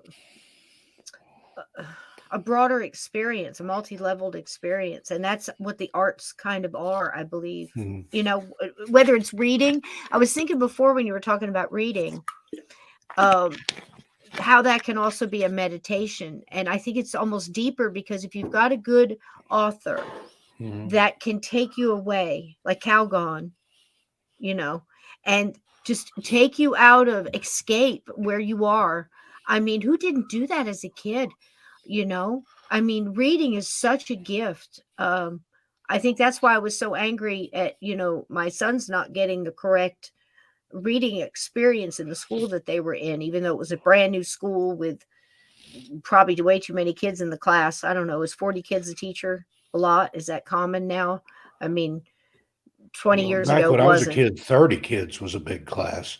Yeah. A lot of times it'd be 20, maybe 25. Half of them are on Ritalin or, whatever. Or it's just, don't get me started. But, if they don't have a good, if they are turned against for whatever reason, against reading, and don't get that experience of going to Treasure Island, Steve, meeting Captain Hook. Well, remember back in our day, they had a program in schools called RIF, Reading is Fundamental. Oh, gosh, I remember that. Yeah, that was when they give you free books and stuff. Y'all put up, that's something else, chat. The book you read as a kid. Now, don't be a cheeky monkey and say, Firehouse, well, Catcher in the Rye, or try to be a serial killer or anything. Be honest with me. Dig down deep and think about what was the first book, if any. You may have not had the experience of the book that took you away, and that author that did that. Now in here, I'm going to guess we're going to see a lot of Stephen King. Probably see a lot of Kuntz, probably see a lot of Lovecraft. You want a kid's book or a book? The first book that you were as a kid that went, man, I'm onto something here, this reading stuff. It might have even been a book you were assigned at school, because when I was going to school, I think 8th grade was Tale of Two Cities. Now, granted, that's not my favorite Dickens, but it was good. There was just so many, but I'm going to put one in the chat here. And poverty and Mad Scientist Club by Burton Brindley. That was probably Say 4th again, or 5th grade. The Mad Scientist Club by Burton Brindley. It was about these smart kids that had a clubhouse, and they got together and they looked into ghosts and UFOs and all this stuff. And there were several volumes. That there was the New Adventures of the Mad Scientist Club and the Big Kerplop and several things. But that book really lit me up. And then there's some paranormal authors that really did that too. Frank Edwards, Jim Brandon, later on Charles Ford. Ford stuff's kind of hard to follow. Yeah. And then as far as just regular fiction and stuff, anything by Poe, H.P. Lovecraft, and again, Lovecraft is hard to follow. He used the gelatinous cube, and he was very loquacious with his. He's hard, man. I've tried to get my hooks into that. Sometimes it's hard to get into. I mean, even the Dunwich horror is hard for me. I mean, I just keep trying to Fresh catch Air, that, Pickman's Model. Any of those short stories were just And he was here's like another one, Ted Branson, Charlie and the Chocolate Factory. Now I'll tell you what, Charlie and the Chocolate remember Factory. As a kid. Any of Roald Dahl's stuff. I featured some of his stories. Another the other one night. out of Royal the box. Jelly and the Man from the South. And those guys and anything that Rod Serling wrote too. Tolkien was another one. I mean, Led Zeppelin got half their album. What do you call that? Discography from Tolkien. Very, very Tolkien-esque. Oh my God. As Jack Black said about it was about Vikings and hobbits and having sex, and Viking hobbits having sex. And there you have Led Zeppelin. But I enjoyed The Hobbit when I was a kid. I think I read that probably in 7th or 8th grade, and it took you to another place. I mean, put your books there's up here, like guys. That. And a lot of the older authors, H.G. Wells. You talk about a visionary. He was writing about space travel and computers and man landing on the moon and stuff years and years and years before it ever happened. I wonder if he wasn't a time traveler. Yep. Did I miss a couple? Did I miss one, Steve? Encyclopedia Brown. I loved all those. I thought you were going to say the Encyclopedia Britannica. I used to read the Encyclopedia. We did a lot of Encyclopedia Britannica, man. My parents bought me a set of World Book Encyclopedias as a birthday gift. And I would sit and just read the encyclopedia, just flick through it until I saw something interesting. And then, you could get a condensed knowledge of it in one place. But those are great books. There you go, later on, those Time Life, the Library of the Strange and Unusual, Reader's Digest had a big, thick book all about ghosts and hauntings and stuff. Yes, they did. And I used to love. There was I think an abbey somewhere where the faces were appearing on the floor, and it was because it was built over a graveyard or something. That's one of the scariest things I've ever read. Right. I remember that. And you know what, Vixen Doe, you say you don't have the gift. Well, there it is right there. Honey, just keep exercising it. Nancy Ask Drew. your guides for help. There you go. But, what else you got? Nancy Drew. I like the Hardy Boys, and the Nancy Drew mysteries were kind of the same as the Hardy Boys. It was just girls. Yeah. But, so we didn't have Goosebumps and stuff like that back when I was a kid. There was series, but they weren't, not like what you think like today. There was like I don't even think the Laura Ingalls books and stuff, the Little House on the Prairie series was out yet. It may have been, but it wasn't a big deal. They it's had like those, I was like when I was a kid, it was in a box set. Era. It had like 5 or 6 little Laura Ingalls books, and Those, but there was another guy. They didn't even have that. They had the classics, which is got pushed. And was there any of the classics that were your favorite? Did you like Moby Dick, Steve? Moby Dick was hard, and I went back and read it as an adult, and it's still hard. Ishmael. It's just Call Me Ishmael. Yeah. I mean, From it Hell's didn't Heart grab I Stabbeth me. Thee. Treasure Island, Huckleberry Finn. Treasure Island was good. Tom Around Sawyer, the World in 80 Days. Younger, Trying to think of what else. Mysteries. Ivanhoe, The Man in the Iron Mask, The Count of Monte Cristo, The Three Musketeers. Any of those books were just wonderful. And then I found a lot of the Alan Garner stuff, which was he was a British author, kind of similar to Tolkien. Exactly, and Edna. Yes. He wrote about things that happened in Alderley Edge, which is a real place in England. The weird stone about these. It was like King Arthur's knights that were asleep in this cave, but instead of where it's supposed to be, he'd set it there. And these kids found this weird stone, or the farmer or something had a weird stone that they stole the weird stone that was keeping these knights in their slumber, and he stole it, and the kids had to get it back. And check out Alan Garner if you like that kind of stuff. A lot of good books. I'll tell you, I was trying to think of what we were forced to read in school. I know we had to do Romeo and Juliet, but and this is kind of off topic, but it's really not off topic because we're going to do books later. Romeo and Juliet, Julius Caesar, but my Taming English of the teacher Shrew, did something so Macbeth. cool. He had us, first of all, we had the book, and he had us read along with a record player version, an album version. They read it. We read part of it like that. Like we got into the deep middle, I think. And then we watched West Side Story. He finished up the second half by listening to it. We all read a little bit of it by them. You could see who was going to shine with being able to grasp Shakespeare. And, of course, we took things like, Out Damn Spot and stuff. I know that's not Romeo and Juliet, but the way he spoke and what it meant, we pulled it apart. And so by the end of it, we raced through the end, and then we watched West Side Story and compared the two, because West Side Story really is Romeo and Juliet. It is just set on the streets of gangs. Yep. And that was a neat way to learn. But I can remember just having to read outright, like I said, Tale of Two Cities, and a couple of other ones that stand out to me that I was glad I got into, because I got to know the authors a little bit. But later on, for sure, I was reading more stuff like Chariots of the Gods and, Eric von Donigan's series and stuff. I was reading Ripley's Believe It or Not, Fate magazine, lots of those. Steve did too. Love those old stories Fate magazines. Reader's Digest for tinfoil hat wearers, And then the Reader's Digest themselves, they had a lot of good stuff in there.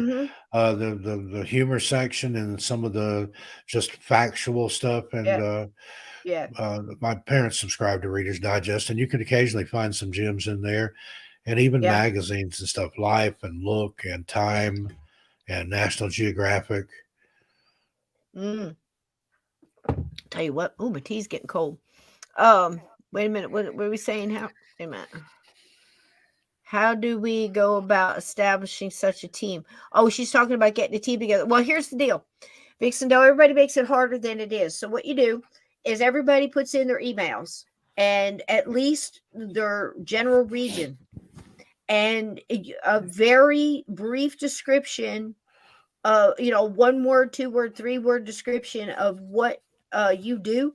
If you're a tarot card reader, astrologer, and you're intuitive, put that. And if you're part of a team, put that, and the team you're affiliated with, and any and all specialties they may have.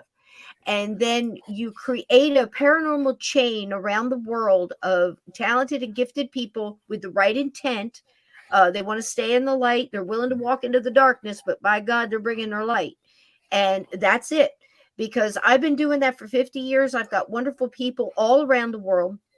I kind of know their strengths and what they can and can't do as far as time, and whether they have to go with a group and adhere to their beliefs and their their rules.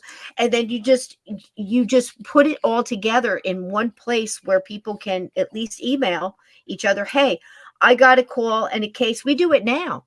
I got a call in a case in Kalamazoo, Missouri. Do you have any paranormal teams in that area? Do they know any local mediums? Do they have one on the team? This is the situation. This is their contact information. Run it through whatever filters you run it through, and let's go in there and clean it up. And I'll tell you, I've got people, the top hot, 10. If it's something strong enough, I throw it to Bill Bean. If it's in that category, I throw it to this one over here. And then we do reach out to teams that are in the area. So if you have a team and you want to do that, we'll start a page, and you can put it on your Instagrams and your interwebs and your social stuff or whatever. And just, but I'll tell you what happens when you stick your head out there. 8 out of 10. It's therapy, and it's, you got to understand that, I know people have been doing this for, 40 years that'll go in and go, look, I got 10 questions you got to answer. And people aren't willing to answer those 10 questions, and they're thinking in their own way. I just drove out here, spent my gas, took off, made time in my life to come out here, sit in your house, listen to your story, and go through the events. And I'm willing to help. You can answer the damn questions. And and I'm telling you, you don't want somebody that's not at that point, because it's multi-leveled. What's going on in the house? Is there a divorce going on? Was there problems before they got there? How long have they been there? Of course, all the simple questions, but mental health, is there any drug addiction? Is there any issues like that? Is there any abuse? Is there, the list goes on. And a good paranormal team has to discern that. Because as you start breaking it up, Steve, using my farmhouse thing, and again, going back to the evidence, like we just saw here in that little short ghost clip there, cute stories too.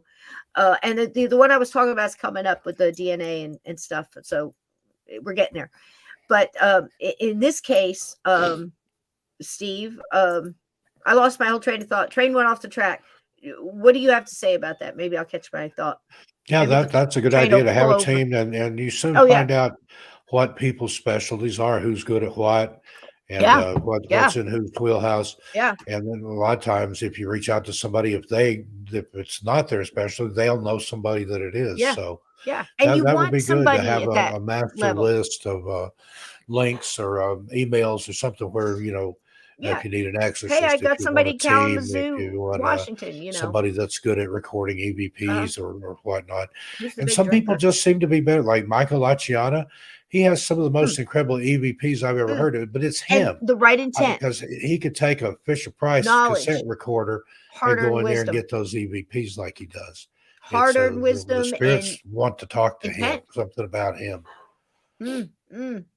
Absolutely. And that's why, over there at the Hoover House is like that, because of the collection of souls there, in living and dead, and the spirit guides and their spirit guides. You know what I'm saying?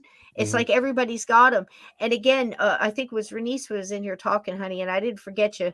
I usually, when train pulls over for a minute, I get my bearings. I can usually catch back on, but sometimes it's gone and there ain't no hope for it. It's just a hot mess express.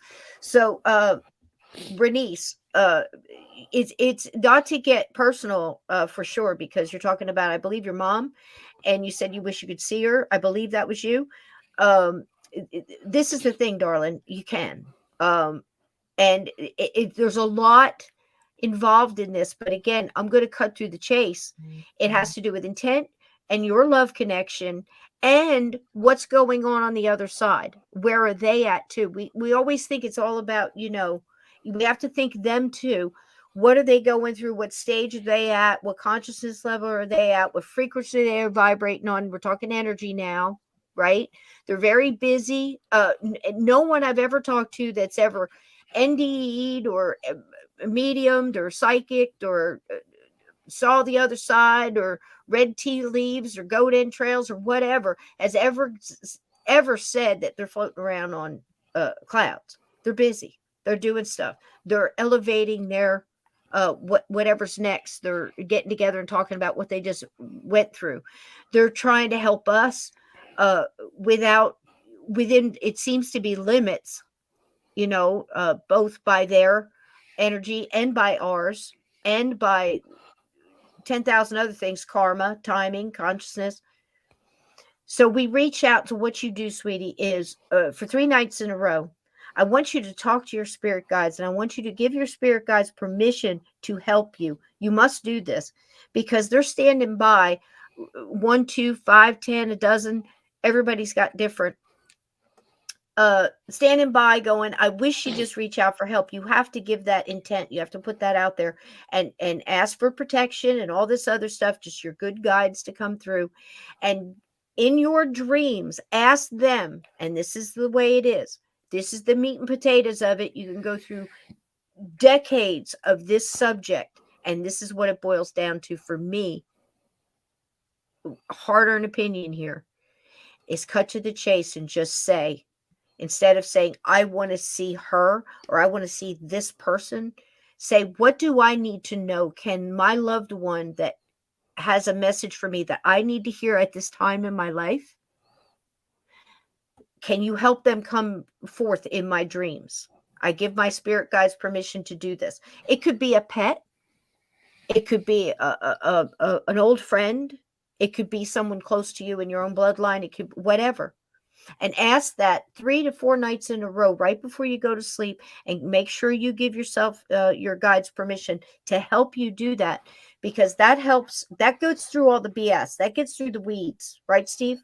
Absolutely. And it gives them permission, and that kind of strengthens that connection, that energy connection, the love connection, the light. And now they can assist you, and they can assist that side to come through. You can ask their guides to help. You can reach out to your loved ones that you do want to connect with and ask them and give them permission to come see you. Say, hey, I'd really like to see you just for a brief second. No, you're all right. So I know, I'm okay. I know you're around, but if you're busy, I understand. If it's not the right time, I understand. Just chill and let it be. And like, don't get too, what's the word I'm looking for? Specific. Because that's where we start getting the blockage. If you got a better word, Steve, yell it out. But that's where you get that blockage, because that's a good word. We're focused on something we need to hear. Listen to what I said. We are focused on something we need to hear. Okay? The ears long to hear something the heart already knows. Time and time and time and time and time and time again.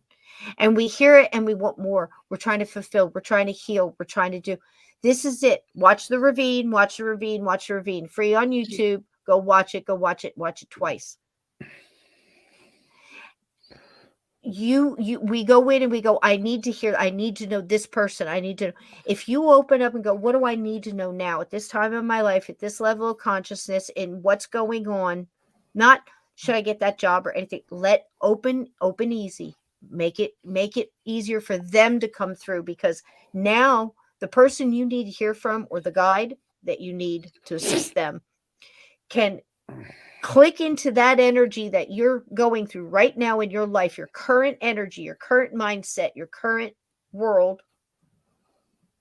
And that person, that makes the energy easier to flow and the connection stronger. Does this make sense? Just try it. And I mean, if you want to try it with a pet, it's so much easier because they don't have that baggage. They don't have that human baggage. They don't have all that stuff. And when people I know have done that and let go and just said, what do I need to know now? Instead of, I need to hear from my sister. Does she forgive me for this? Because once you open that door and create that love connection, now it's easier for other ones to step into that light and follow that path in. And then you can start get the answers that you seek, but they unfold in a time that you're ready to hear them the right way in your time during your journey. Does that make sense? I felt like I needed to say all that. So somebody out there needed to hear that, but it is really that simple. We make it so hard. If you give the right intent and the right energy, and see, that's why ghosts come to us many times. You can't say all.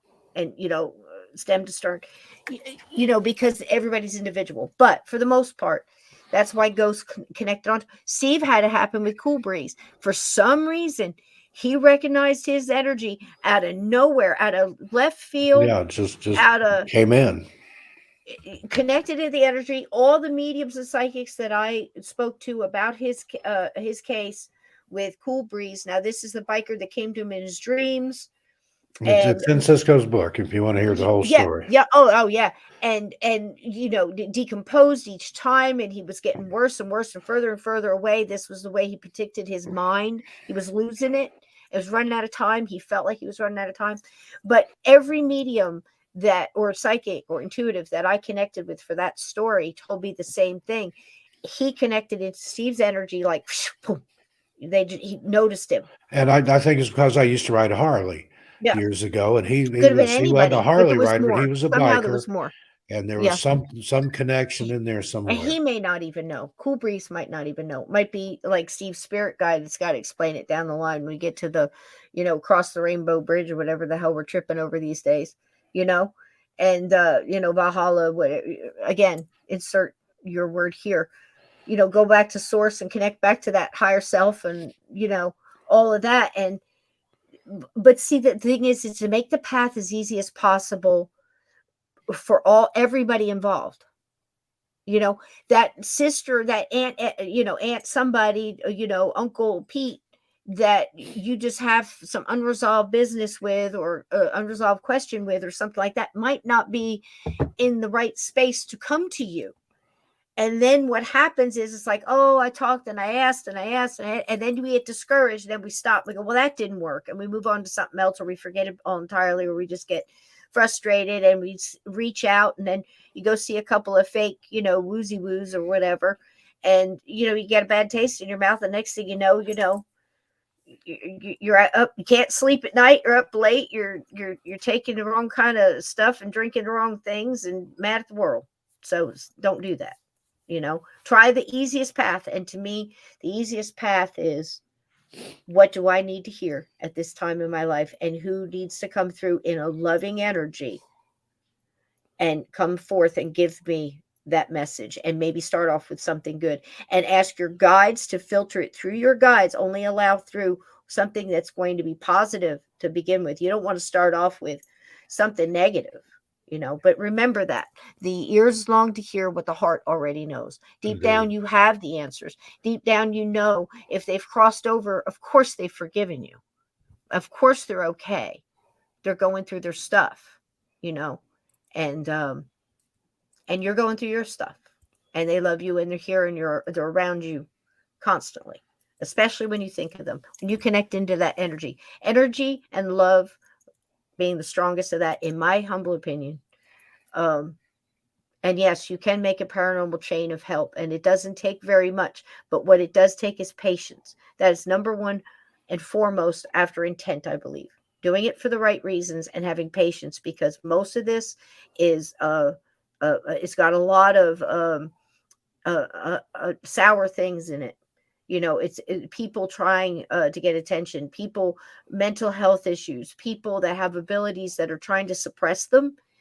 And it's going to find a way. Energy is going to find a way to manifest and turn into something else. And Indeed. Sometimes doesn't always turn into something good, does it, Steve? No, not at all. So there's that. So are you ready for this last ghost story? This is again the evidence. Footage. This is the evidence of I believe this got Barry Taft in. If it doesn't, then I'm just batshit crazy, and we're just gonna all have to accept that and move on. Okay. All right, here we go. The night Don Lane saw a ghost, and how years later the same ghost paid a visit to his friend, Bert Newton. Said all of a sudden, for no God-given reason, my chair collapsed. I just pointed my finger at him and I said, I told you someday she was going to get you, and she got you.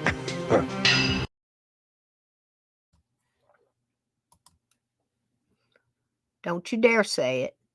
It was a lovely conversation. It needed to be said, and you were just the spark that ignited the fire, and somebody needed to hear the fire, and our loved ones were smiling the whole time. So don't you dare be sorry. It was lovely, and I love you.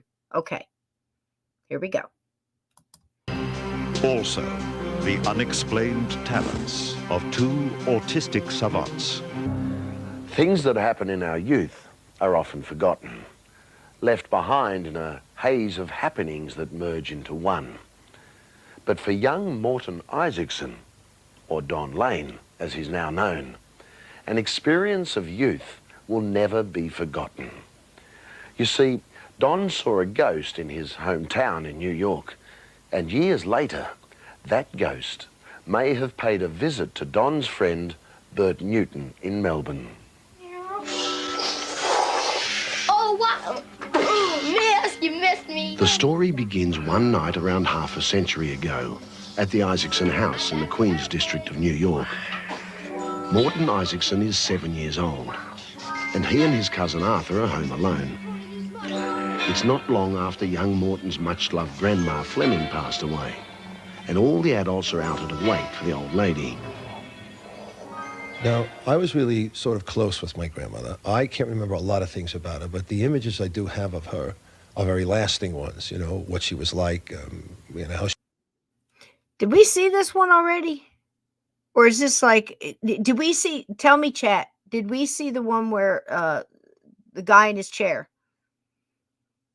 I can't remember. If we did, I'm sorry. I think this one's different. I think this is a continuation of the last story. All right, I'm just going to let it roll and we're going to see. If it is the last one, I'll stop it.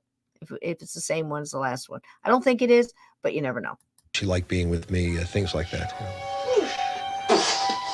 You know. An old two-story house, empty except for the two boys. Nothing untoward, nothing to be afraid of, until Morton gets up to go to the bathroom. And I stepped outside into the darkened hallway. And there, at the top of the stairs, was my grandmother, standing there, smiling at me. We did see this one. When did I we first not? saw it, I got taken back.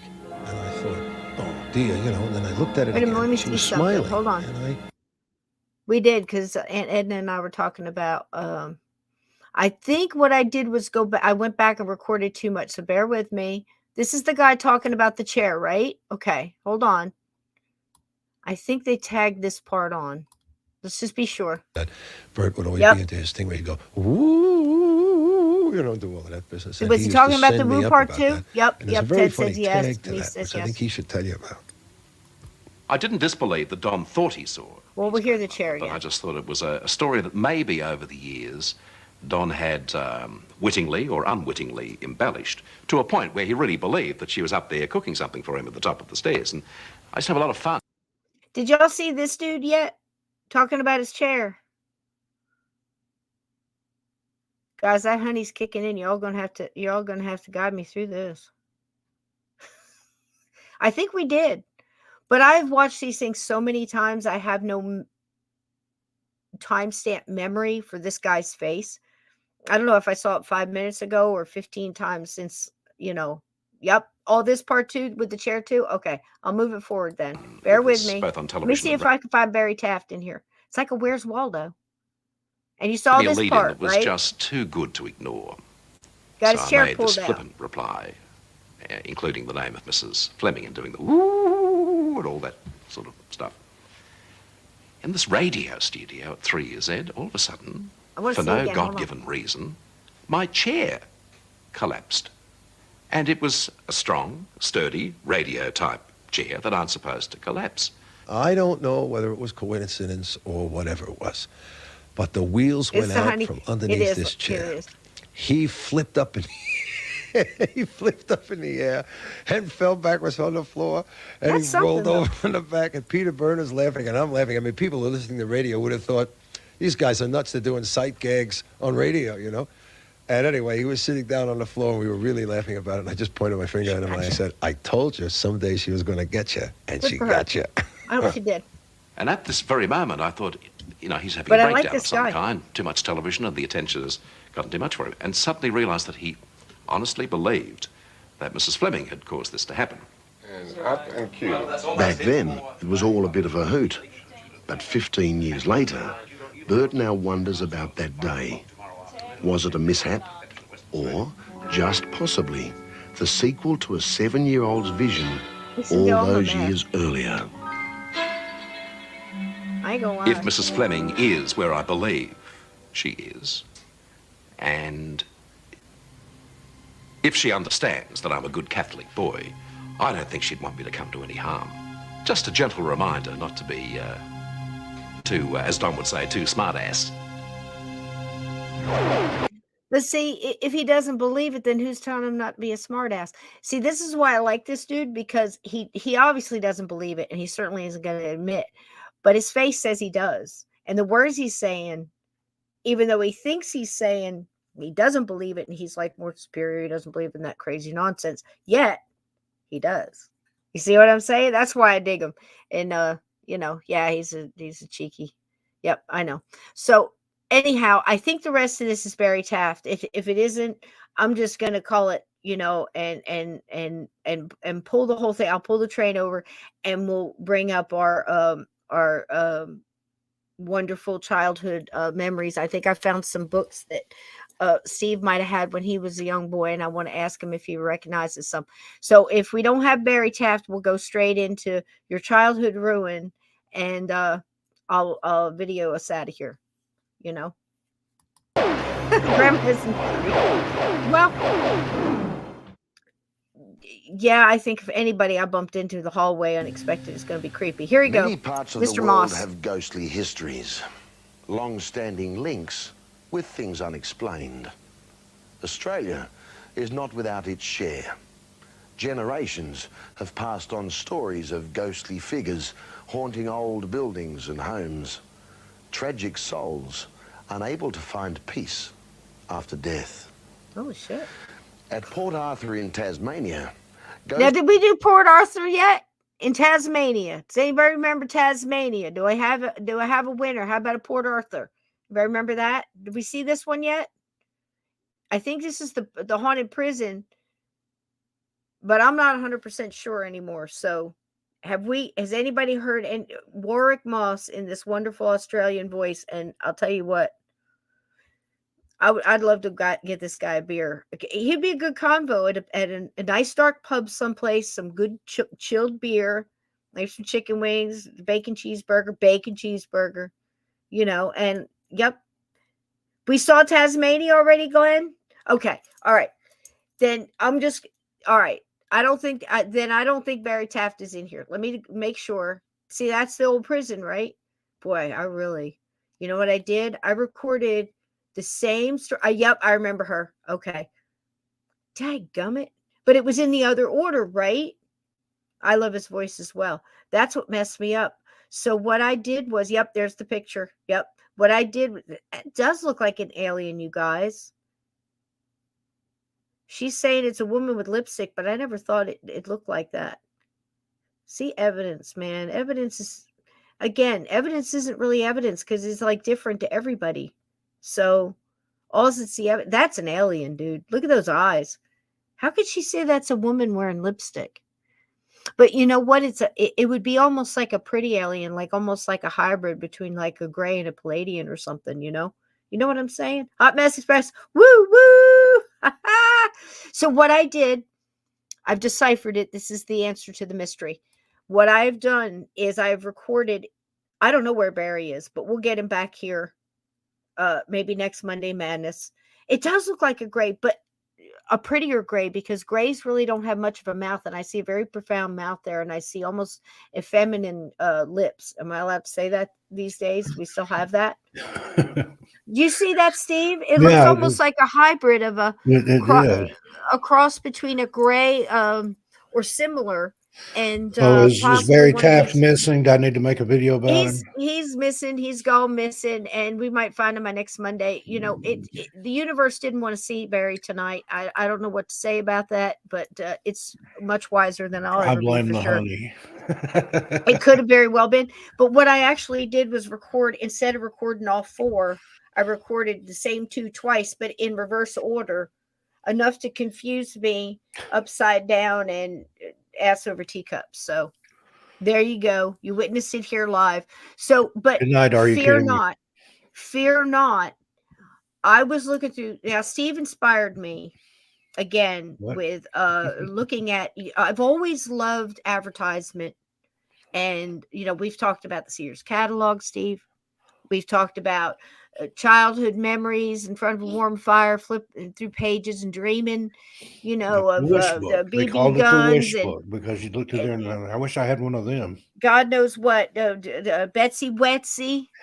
Maybe Never the had new one of those Barbie on my list. hot pink Corvette, or the Vanity. G.I. Joe. I had the They were Jeep always and the pushing that space stuff capsule on and the command center. little girls, the little Vanity with the brushes and the tiaras, and I was never that. I had a little green pedal car that I loved, just more than anything I can remember. I mean, I think that's one of the toys I Mine can was remember. blue, and it was an old one. It was in the style of a 50s car. Mine was from the hunter 50s. green. And my uncle Pedal car. Frank, it had been one of That's his how. kids, and then they grew up, and he gave it to me. So I got it in the 60s, but it was a pedal car made in the 50s and looked like a 50s car. I love that little thing. I had so many badass wrecks in that. I'd ride it down the hill in the back, and you couldn't keep your feet on the pedals. They were moving so fast, and you'd have to bail out at the bottom. Right. I I wrote about that little green car. I come to think of it now. That is in the first chapter. It is in the farmhouse, the old farmhouse, the flying head and the red ribbon. Is that the name of it? And First chapter. something like It's been that. a while That's since I such read a my own good book. book. We're all Yeah. children in the wilderness of the I'll afterlife. put it up here. The It's on guided Amazon. tour through a haunted life. Go buy a copy of it. If you have not, It's I'll find it. buy two and give it one to somebody, or donate it to your library Yep, or you your get senior ebooks too, citizen and center. you can send ebooks. You can say, there it is. We are all children in the wilderness of the afterlife, a guided tour through a haunted life. It is on Amazon in ebook and paperback. I have copies of it right here somewhere. And it has an ISBN, I believe. In I think I'm gonna be in selling those at the Bash this year. The Bash books this in year is in print. July. But so Barry Taft next Monday. We'll pick up where we left off with the evidence and talking about the DNA coming up in like Mark Nesbitt's story in the fluid found at some of these haunted locations and stuff. That's in there, and I'll get it in the right order. That just baffles me how I did that, but it's been a week, guys, of putting these things together. They get mixed up, loading them up to YouTube and back again, and all this other stuff I got to do to get it here to the show. So it's crazy. What does he do? Rosebud. I never liked Citizen Kane. I don't understand where all the stuff is. Casablanca either. Citizen Kane was just basically a retelling of Hearst, Randolph William Hearst, or whatever his name was, the Hearst, San Simeon, the Hearst Publishing Empire and Lumber Empire and everything. Oh, Glenn had just and it was just his take on that, and it was long and drawn out, and there were some good parts to it. Same with Casablanca, the Maltese Falcon. A lot of those classes is just like, okay, you had to be in the mood for it. And oh wow, Vixen, that sounds lovely. They used to put on plays, Steve, in her Graham's barn. Wouldn't that be fun? Stage. Oh my gosh, like the Little Rascals. Remember all the little hey, shows kids, the Little Rascals used play. to put on? I mean, they did something all the time, man. That was something They did that on Gilligan's Island too. Remember, they'd always put on a show. Yep, they sure did. But I'll tell you what, man, I was just remembering that whole story about the garage outside the haunted house, and I do tell about it in that chapter. And it was one of those things that even as a little kid, now we're talking 3, I mean, I had that green pedal car, but it was around the same time I had the Fisher-Price telephone where you could ring it and the eyes would move and the nose would go up and down, and that popper where you'd run it across the floor to pop, pop, pop, pop, pop, pop, look like different colored popcorn. And say, did you have one of those? That still reverberates in my head. I don't think I had a See and Say. My kids did, but I don't think I did. This was the one. It wasn't. I remember getting a Barbie. It was the round one, and you would turn the dial to like an animal, and you pull the string. The cow says moo. Yeah, I remember that. Yep. I remember that. Yep. My kids had them. But I don't remember having one of those. I remember having a little Fisher-Price record player, and the Fisher-Price record player was very cool. And I think you wound it up. You did. It had a little turn thing, and you wound it up like you would a music box, but it was a big old yellow button, and it had a little pretend arm, no needle, but a little pretend arm, and it had a little plastic disc that stored in the back. This was high-end premium shit, and you got about 6 different choices, 2-sided, so 2 songs per disc, and it worked like a music box. there were little bumps on the record, and it would Yes, ping, ping, and it ping, would ping, ping, play. and it'd play a It was tune. Farmer in the Dell. They had Mhm. hits like, Three Blind Mice. I And you believe the remember ABC the song was on the A Kenner side of made it. one I of think it those. was the Easy Show projector. You could watch little cartoon clips. Remember that? Man, I remember that. Yes. Wow. Had like Wow. the Yes. Flintstones and Space Ghost and Yep. Johnny Quest and Johnny Quest. Oh man, I love it. and then Johnny Fisher Quest. Price made one where you look through it and there's a little crank. Yep. And I it remember played the these little film cartridges. Master Viewer. Oh, what was it called? The GAF Viewmaster. Yep. And you And click then it, and the disc would change. and then they Remember had the that? high end, the talking Viewmaster. Do you remember that one? It's like a Viewmaster disc with a little vinyl record attached to it. You put that in, and when you change the scene, the little recording, scratchy recording would play and tell you, this is the Grand Canyon, or something Oh like that. wow. I didn't have that one.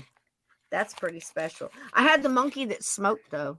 Do you Yep. remember you get a little monkey or a Little tiny little dog? monkey. It had a little pack of cigarettes, Little and you hole in its put it mouth. in there, and you light the cigarette, and it puff. would blow smoke rings. Puff smoke. And did you ever have one of the woodpeckers or whatever it was that would drink out of a glass of water? Had And one of just those. sit there and do this. The two dip little into the Scotty water. dog magnets that would snip each other's butts or whatever you do. I didn't have You put them that. close together, they'd spin around, and I had a little green army men though. Love those Hot Wheels. I was a Hot Wheels girl, had man. the I little love that green stuff. army men, and then I had The cowboys orange. and Indians, Yep. and then I had like a dinosaurs and cavemen set too. And I used Oh, to I didn't have that. put it all together. My army guys had to fight dinosaurs. It was. I'll tell you what though, if you're of my generation and you can remember back and your brothers and sisters, or maybe you did too, I don't know. I'm not judging here, you play which one. I had more G.I. Joes than I had Barbies, I assure you. And it wasn't frowned upon. You know what I'm saying? There was nothing weird about it. You just, Yeah, I had but a lot I of was GI not a Joes. Barbie chick, I had even the though I Foot kept getting Lockers, them. and I'd take them over to my friends. He had GI Joe and Captain Action and the Johnny West figures. And our male action figures would raid his sister's Barbie dolls and do horrible things. I was a to G.I. them. Joe girl. We got in trouble for that. So spoils of war, Still there you am. go. There's my girl right there. One of my sons gave me that for Christmas. It's a redhead, beret. Look, see. And had GI just Joe like his mama. Kung Fu grip. You could make him hold stuff and cling to a rope. With And your then I head had the Planet of the Apes play set, the little Mego figures, and the Mego superhero dolls. They had a band that they could ride around in, and had Evil Lair. And then the Star Trek had the little Mego Star Trek figures. But I like the old G.I. Joes, the big ones, the 12-inch ones. Oh, Bucifus was after my M16. It was so much fun at Christmas time. I used to give my sons G.I. Joes. And all day long, all through the kitchen, I'd be cooking Christmas dinner and, deep in the kitchen or whatever. I look up in the microwave and there was a sniper pointed at me. They set booby traps all around the house all day long Christmas Day. Linda Anderson, a lot of mine bit the dust. I mean, I was a child during the Vietnam War, and a lot of my little green army men got napalmed when I was playing outside. They would melt into little green puddles. Get your gear squared away. Holy shit. I don't know what's going on with your pit helmet. She's all tangled in a mess. She's got to get squared away. She's a mess, but yep, she's wonderful. I used to love going to Toys R Us and going to look at all the G.I. Joes, and they started coming out with those commemorative ones. Does anybody know what I'm talking about? Like they'd have the George Washington. Yeah, and it would come with something. It might be historical figures, or something. Yeah. Ben Franklin, they did all kinds of different historical figures. I remember those. And stuff Those like weren't those cheap are pretty cool either. too. No. And then the Johnny West. Anybody else have Johnny West? You had Johnny West. I and remember it, but there I was didn't a have girl it. and a little boy, and then you had Geronimo and all this stuff, and they had horses. And then there was knights. You get the Black Knight or the White Knight, and they had horses, and you could put the armor on them and stuff. And but Captain Action, he was a lot of fun because he had disguises. He could be Superman. Have dolls. They're action He could be figures. Batman. He could be Aquaman. He could be the Green Lantern. And had the Green Hornet. Captain Action had a sidekick like Action Boy or something like that. And you could get the Green Hornet set, and it had the Green Hornet for Captain Action, and then a Kato for the other little boy. Had a Man from U.N.C.L.E. dolls. You remember those? I remember Kato. I didn't have any of that. I remember probably the earliest Christmas. I mean, it was crazy because there's a lot of teenage girls in the house, a teenage boy, and my mom and dad, and they were working advertising big wigs down in Asbury Park, New Jersey, back when Asbury Park was the bee's knees, as they would say, or the cat's ass or whatever. But and I remember I got a Barbie doll, the traditional original Barbie doll, with the, you know, the auburn kind of reddish blonde hair, you know, with the ponytail, and the black and white striped bathing suit. That's when she came, one full piece. And the sharp nose, and remember the blue eyeshadow with a little bit of white, you know, the 1960s. Major Matt Mason. Do you remember those? That was during the NASA area. He had like a space capsule and a moon crawler, and he had a glider, and you could do all kinds of moon stuff with him. I had teenage And then remember girls. the Marks shooting gallery? They had one that was enclosed in a little plastic thing that shot BBs. I do and remember then they had that. another big stand-up when they came with a shotgun that shot these little plastic darts that would stick to stuff. And I do remember that. lawn I darts. remember my lawn teenage darts years when I went and lived with my aunt and uncle. They owned like I said, Scott's Music and Television at downtown Asbury Park, New Jersey, for about 50 years. And they got all the new stuff when it came out. So Atari, when it came out, was in our house. The sitting right there on the big Zenith TV, that was like furniture. TV, yeah. The big old television. I remember that Atari sitting up there in the Pong. I had Pong before Atari. And if you could get those paddles to back up, that ball go back and forth, you just bit the ass right there. We had electronic football, that whole thing that would shake, because my cousins were older than me, both boys, they're actual children, and they would get all the new electronics when it came out. So they had like stereos and the this and the that and the whole shebang. And there was an electronic football that came out that was just a red dash that moved around. If anybody remembers that. Yeah, the Mattel football. And handheld. They had a basketball. And they had the big one on the floor. And they had a hockey, and I think they had a racing game too. And it's, you were a little red blip, and you had to run past the other little red blips. Still plays Pong. And then there you remember go. the old electric football? It was like a little metal table, and you put your players on there, and then you turn it on, and it vibrated about, and the little guys would run all over the place. Yeah, that's what I'm talking. They had the floor model, but we also had Hot Wheels. I'll tell you, Hot Wheels were so cool. They're still cool. I had miles of Hot Wheels track and had that little thing that would zip them. You know, I'm gonna sneeze. Just collecting them. I wish I had all the Hot Wheels cars. They used to have. They used to have a case that looked like a big tire, and you open it up and it'd hold like 24 Hot Wheels cars. Oh yeah. And then, but the heartbreak of all kids that got them, if you asked for when the orange tracks that went together like tongue and groove, and they had those also made a good red paddle tab that went through. Heartbreak of children everywhere, because when moms finally discovered it was like the first mother that ever picked one of those up, music went off. I don't know, angels showed up. I guess they were for protection or whatever, but you could hear choirs because women around the world picked those things up and beat the living hell out of it. It was extruded plastic. It was flexible, just enough to hurt you, but not really hurt you. But yeah, I've been worn out with Hot Wheels track. And if you want it to hurt, you can still hear it. Put about 2 or 3 of them in your hand and then beat a kid with that. Mean, Mom. They slap together then too. So got 4 of our own and watching 5 and other people's all at the same time in the day, and you're getting it. And the kind of moms that could take a can of deviled ham and feed like 9 kids with it and shut up and eat it, and you did. And paddleball, you remember paddleball, whappity whappity whappity. I got worn out with a few of those paddleball paddles. Yep. Oh God, yeah. Those were good weapons for moms. The mother's little helpers right there. That's what Mick Jagger was actually singing about. It wasn't pills, it was those things, those little paddle whoppers. But I got a few memories. Steve, you got about 10 more minutes to sit here and jabber on with these wonderful people in this live chat. I think it might be a blast from the past, Steve. You might have had some of these books. Do you think? There's a few here that look familiar from my childhood. I watched this, didn't come up. Oh, there's one. Did you have this one? Did anybody have this one? Now this is a little golden book. I was good at it. I didn't need a book. There's the bowl and spoon I talked about earlier. This is all they had back in the day, and fed hordes of people. Half the town would meet together and eat together sometimes and sometimes, Steve, you hear about it, Remember a people going around story in helping neighbors. school called Stone Soup? Did anybody ever have to read that? Oh gosh, that was a good Where one. That's a good book. somebody brought a rock and put it in the pot, and everybody brought something, and they made stone soup, and it was showing how you grow a community and how neighbors get together and help one another. Lady, all she had was a rock, and she put it in water, and she told everybody she was making stone soup, so they're all standing around watching, and the person go, well, I've got some celery, I'll put celery in it. And somebody else had potatoes. I'll go home and get a carrot. They ended up with a nice stew. And that was such a good story to teach you about my dad's got half a sausage and I can sneak off the plate and wound up with a big old thick old soup. Somebody had a potato. He went home, got a couple of potatoes, stole from his mom's apron. It's a good story.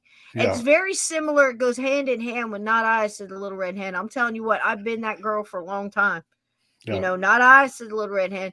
I told these people, I said, you go buy Spam when it's $1.98 a can. I'm telling you, it's going up. Oh, no. Now you have to take out a loan. These are the people that are sitting at the drive-thru, sitting in line, burning $5 a gallon gas, going to pay $12 for a cup of watered down, nasty flavored coffee, $8.50 for a cake pop, for the love of God. God help you if you got 4 kids in the back of that big old gas guzzling SUV, which I would drive proudly every day because I'm an American. I have the right to do so and earned it. But that's my thought on that. But the people that are sitting in those lines are the same people that can't figure out where they're going wrong. You know what I mean? And you tell them, look, this is going up. Eggs are going to go up. This is going to go. You might want to conserve. You might want to downsize a little bit. You might want to tap the brakes just a bit, because hard times are coming. And I'm telling you what, every single one of us has got a granny or a pow or a pop. I don't care what you called them, but they survived some shit. And when times get rough, I want you to remember those that blazed the trail before us and survived. That runs through your veins, every single one of you. You wouldn't be here. So you stand up to that, know you carry the light, and those people got through some tough stuff, but they didn't do it by being stupid. Right. And, just tap the brakes, think about things, think about how you can make your situation better. And then you reach out and help others if you can. Don't be crazy with it. And if it costs you $1.50 to find out somebody's an asshole, well, you did all right. You got a bargain. Got a bargain, right, Steve? Yeah. But I'm telling you what, we're getting messages tonight, Steve. It's almost church. It's almost church. There might be some music. We'll have some music and give it a hell yeah and go on home. What do you think? All right. So I didn't have this book, Steve, but again, proof positive that women back in the day did a hell of a lot with one bowl and a freaking spoon. Quit your complaining and move on. Right, Steve? I think that's the message. And they had that napkin tied around her neck because that's probably the only dress she had. I love this one. Shady shit with my cat. If you can't see, let's break something. Let's just break something. The cats are like that. It doesn't matter. Mittens will be sitting up on the mantle, and she'll just look at something and then just take her paw and just smack it off on the floor. Like, I don't like this. Reminds me of all those gifts, because those are also, I think, they're in a category of art all themselves too, Steve. I think they've brought a lot of joy to people. These little clips, and they're actual videos, so I'd say like live animated GIF. And cats knocking stuff off of counters, going, screw this, you too, screw you, screw you, screw you. Have you ever seen the cat go through and do that? It can be very frustrating. Like I said, the other night, I speak from experience. I woke up the other night with a cat, elbow deep in my sweet tea, playing with the ice, and it's become a problem. Now I got to go sleep with a lid, with a cup with a lid. And I'm Get like, you a okay, sippy cup to keep the cat out of it. Just let me love him through it, because I'm not going to stop him. I can't stop a cat from being a cat, but I can put a lid on my cup. You know what I mean? And then you move on. This is how you go at life. Don't struggle through it. Don't get caught doing shady shit with your cat. It's crazy. That's just great. I don't know what the hell that was. Dark Side of the Moon, or that's the famous album from Spinal Tap. That was their cover. That's inside a coal mine at midnight. Theirs goes up to 11. Oh my God. I remember this one. Floofy ignores her restraining order. You can't get away from the other And then I rabbits. like the little tuxedo cat there has got a butcher knife. I like that. They're ready for some catnip. I've got some called Meowana, and it's like a high-powered catnip, and it drives me crazy. Once again, Your Childhood Ruined. Phenomenal work over there on Facebook, and just look up Your Childhood Ruined. There's a website and everything. There's tons of these, so you never know what's going to pop up.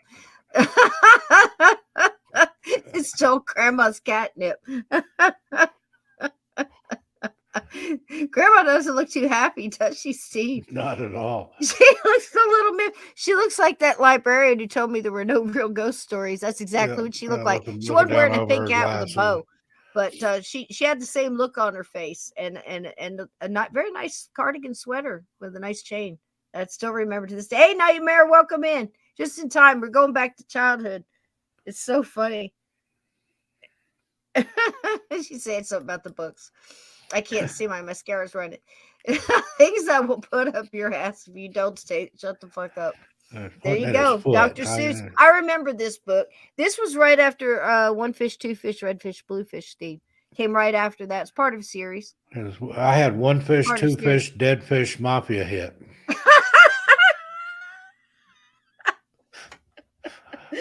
Okay. I'm not gonna say anything. I got jokes. Oh my gosh. It's not a disorder. You're just a shitty person. I'd like to send that book to some people. It's another coffee table book. Yeah. It goes hand in hand with what the ever living fuck is wrong with you with the owl. I was right with that. It's a hand in hand book. You're just a shitty person, you know. Does this need to be said? You're just a shitty person right now. How many people do you want? Okay, now nobody get offended. Okay, I don't want to trigger alert. Do we still need to say that? I feel like we need to. Not in this chat, but you don't know who's listening. So, again, cover your ears. Small children and pets probably should leave the room right now. Oh, never mind. Let's move on. I don't trust myself. Oh, there it is again. Spinal Tap. What is going on here? Oh my goodness! It's far off into the people distance. That need to read that one too. There we go. Wow, that's pointing, and the guy's bending over. Like, oh, over there. Okay, right there. That's where you need to go to do that. See that hill over there? No, not that one. The one farther away. Go it's there a fur piece and do this. You know, it's funny because some of these do zap you back. I remember this book, the actual cover, and it just like it's such a mind that it's exactly it, but not quite. It's like being gone from your hometown for 10, 15 years and then going back. It looks the same, but yet different, you know, that kind of feeling. It messes with your head. Well-loved tales. Jack pisses off Willem Dafoe. A Ladybird easy reading book. This is for the next step up, Steve. You know, from the golden books to, you know, that next step. But William Dafoe, I'm telling you what, Willem, I'd be scared to run into him, Steve. Yeah, he looks like he's kind of scary. Mm-hmm. He's kind of scared. Looks just like him. Oh my God, it's perfect. The mystery of the lock liquor cabinet. Like, oh my gosh. Let's go get drunk. You know, I've known a lot of people to keep keys up there, Steve. Has that been your experience? No, I don't. I never found any hidden keys. I think my mom kept hers in her purse, and you did not want to get in your mother's purse. I found that out the hard way. I was in there digging for some gum one time, and I got one of the worst whippings I ever got. Now, she had a knife and a loaded pistol in there was the reason she didn't want me digging around in her purse. But you don't go. And to this day, if a woman says, "Get me this out of my purse," I will take the purse to her and say, "You get it." Most men do. I got my ass beat for getting in the purse one time.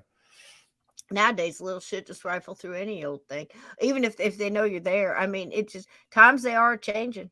You know, what's his face is right. Party boys, I am gonna have to pickaxe a bitch. Now, I don't recall Hardy Boys speaking in that particular vernacular. Did we see this one before? If we have, I apologize, but it's worth a repeat. Everyone is medicated. You know, if you think about it, it's not far from the truth. It's the truth. Never go in a woman's purse. And Edna says, this is so true. I mean, most people now will pick it up and, you know. Yeah, I will not, even if asked to. I wonder how long Would you get me my lipstick out of my purse? No, I will bring you your purse, but I'm not opening it. I'm not sticking my hand in there. I mean, pretty soon that'll evolve away with the rest of the shit. Might have a steel trap in it or something. I'm not getting in a purse. Yep, that's true. You don't know what's in it, Steve. You know, Lord knows what you pull up out of there. Do you remember the old show? What show was it that it was Let's Make a Deal? Who hosted Let's Make a Deal? Monty Hall. Monty Hall. And there was had Jay, the announcer, and Carol Merrill was the girl. Carol Merrill. Oh my gosh, is that a blast from the past or what? But he would call out and said, $10 to anybody's got a can of tuna fish in their purse right now. And people start rifling through their stuff like they thought they might have one. Let me look and see. There might be a can of tuna in there.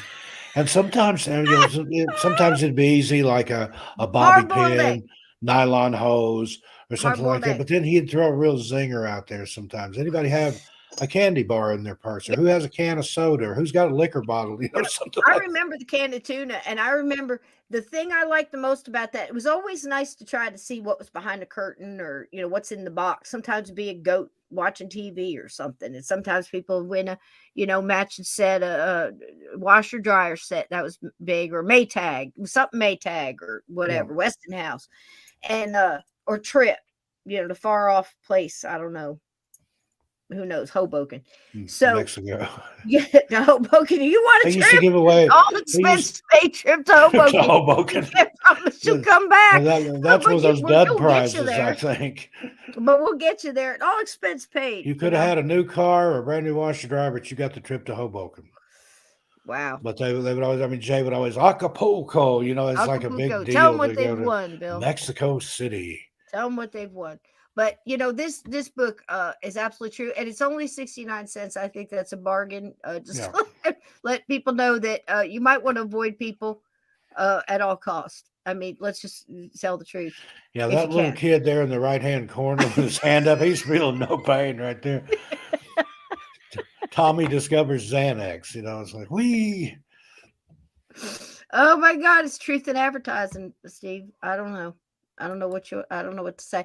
Now, this right here is, I think it's more of a historical. Now, this is portraying the mighty 300, I believe, Steve. This is a tonight we dine in hell. Sparta. This is Sparta. With the kick. I love that scene.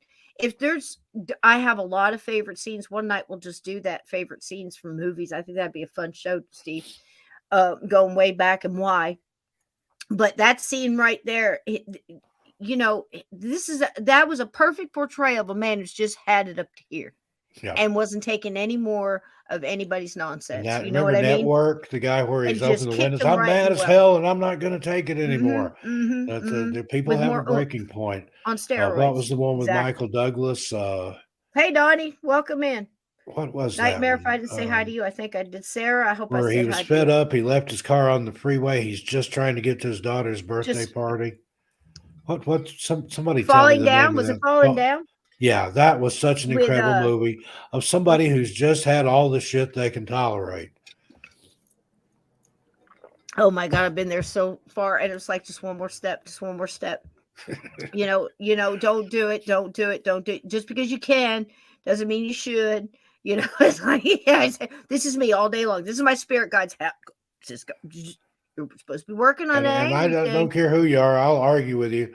But life just comes Die at Hard you. is a Christmas movie. A little push Die Hard there. is a Christmas movie. Watch Die Hard every year at Christmas. Little something. It's just tick, tick, tick, tick, tick, tick. Donnie Cho. Earlier we were looking for Donnie Branston and Ted Cho. Laura was here. You just missed Laura. Yep.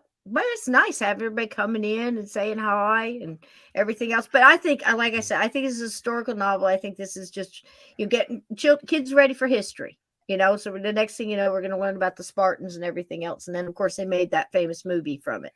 So that's my thoughts. But again, childhood. Mommy is way too high to cook again. Look at Mom. I don't know what's going on. She's got the Betty Crocker upside down, and the kids have just gone hog wild. But again, Steve, please note, again, historical proof, one bowl and a spoon.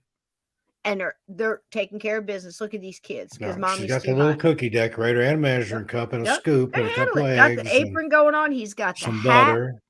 Things seem to be under control. You know, it doesn't look like a mess. They got the sifter there, a couple eggs. Man, I wonder what them eggs go for right now. Those are 1950 eggs, so those are the good ones. Chickens were chickens when chickens were chickens. Oh my gosh. Oh goodness. This is, I guess, comes from the Nancy Reagan let's teach preschoolers say no to drugs. They got the bunny spokesperson here. I like that. I guess I can cross off the dead nasty people. ass kale chips. You know, and I've got some Facebook friends that have passed away, but you don't want to delete them. You're like, what if I want to go back and look at their profile or something? Yeah. I mean, sometimes it wasn't even people I knew very well, but I know if I delete that person, I can't friend them again.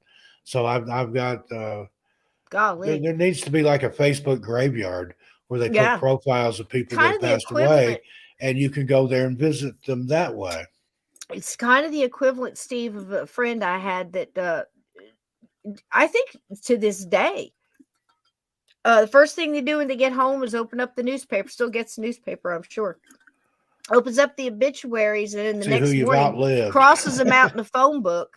And used to have phone book, they cross them out of the phone book, you know, because they weren't there anymore. I had an aunt that would do that. Stephen King told a little bit about she's that. She's dead. I'm going to rub her name out of the phone book. I can't remember what story it is in, but going back to books real quick, I was thinking the whole time I was reading all of your books that took you away for the first time when you were like preteen or maybe even younger, because I was reading stuff when I was 9 and 10 that I could read like on the 3rd or 4th grade level when I started elementary school. So was I. I was reading war novels, World War II, Vietnam, brand new Vietnam books coming out. I had a fight with the librarian. The first grade, we went to the library the first time. I headed for the regular books, and she kept trying to push me over to the picture books. Yep. Like, I don't want the picture books. I'd pulled out a book from the shelf about Davy Crockett. I could read the spine. I knew what it was. Yep. And she said, no, those are for the bigger kids. You know, your books are over here. And I was just pitching a fit. And the principal walked in. He's like, what's going on? And she said, Mr. Slusher, that was his real name. So I can't get Stevie to go over there to the picture books. He wants this book. And I'm like, give me. And he took it from her, and he opened it up, and he said, can you read this? Handed it to me, and I just started reading it. And he turned to the librarian, and she was one of those with the glasses down on the nose with the chain. And he said, you let him have whatever book he wants. So victory, small victories like that. Him. Same thing when my teacher called up and told me my son got in trouble for reading. I guess she had been up as, you know, who knows, teachers just, you know, get to that level and they just call up and just, well, I'm just going to tell it because I've had enough, you know, and they call up and she tells me that. I said, what are you in trouble for? Long story short, he got in trouble for reading a book in class after a test because he finished the damn test early and was sitting quietly at his desk. She took the book from him. Now I'm mad. And I'm like, well, did you see what book it was? Because I knew what book he had. It's Killer Angels by Jeff Shera. About the Battle of Gettysburg. He's in the 3rd grade. And I said, well, I'll tell you something. I said, you should be proud that he's reading a book like that. Not only reading it at his age level, but the level of understanding, the level of empathy. I mean, just the way he's deciphering the information in there. And did you ask him about it? Did you ask him what he was getting from that book and what he thought about it? I mean, you're a teacher, right? I mean, a hell of an opportunity missed here. She takes the book from him. So I didn't like her. And I said, you know what? Have you read the book? Maybe you should read the book. Why don't you keep it? And I bought him another copy. Call me. That didn't turn out the way she thought it would. All right, what else we got here, Steve? Oh my gosh, I love this one so much.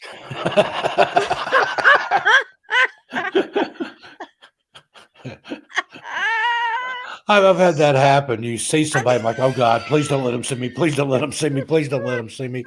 And then it's like, hey. Oh my God. I've hidden from How people. much do you love this? There was an old couple that Just went to my get you brother's church. I would see them right all over here. town. And my daughter would be like, there they are. Quick, come over here, Dad. Don't let them, just because they would stop you. And the poor guy, he was in a raincoat, very elderly, and he had, the dawdles and everything. And he would have to tell you some big long story that would take a half an hour about when he went to his military union or when he played baseball as a kid or something, because he was like 100 years old.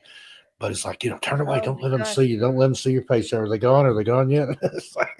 And I hated to be that way because they were sweet as could be. But it's like if you were in a hurry, if you just wanted to go to the mall and get something, they were mall walkers. And if you just need to get something and get out, you'd see them coming like zombies. Don't even slow down. Not even like a speed bump. Oh my God, these were great. I just love this one. I'd go into Merrill Norman's or somewhere where I didn't need a damn thing just so they wouldn't see me. Seriously, look at this. What is going through this guy's head? It's a bunny in a raincoat. It's like but it fits. I know it sounds funny, but I'm looking at that going, how did he come to this?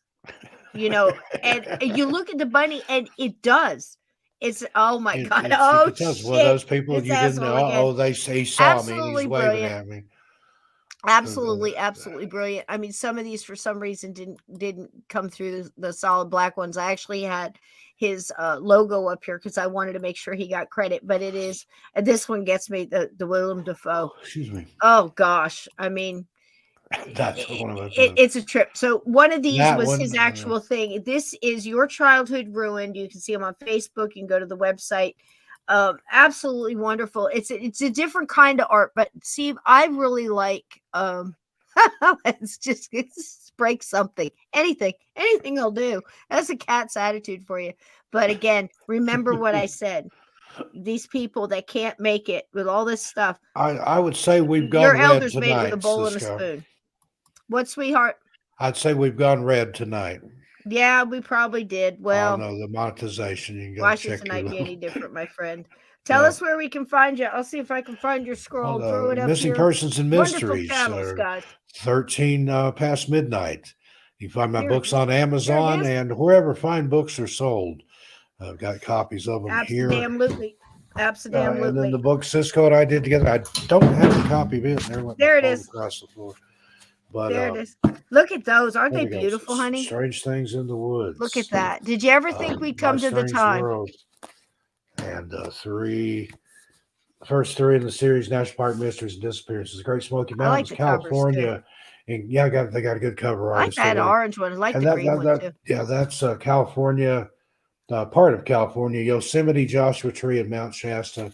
And then the third volume is the Pacific Northwest, Washington, Oregon, and Idaho. More coming. I'm working on 3 more volumes.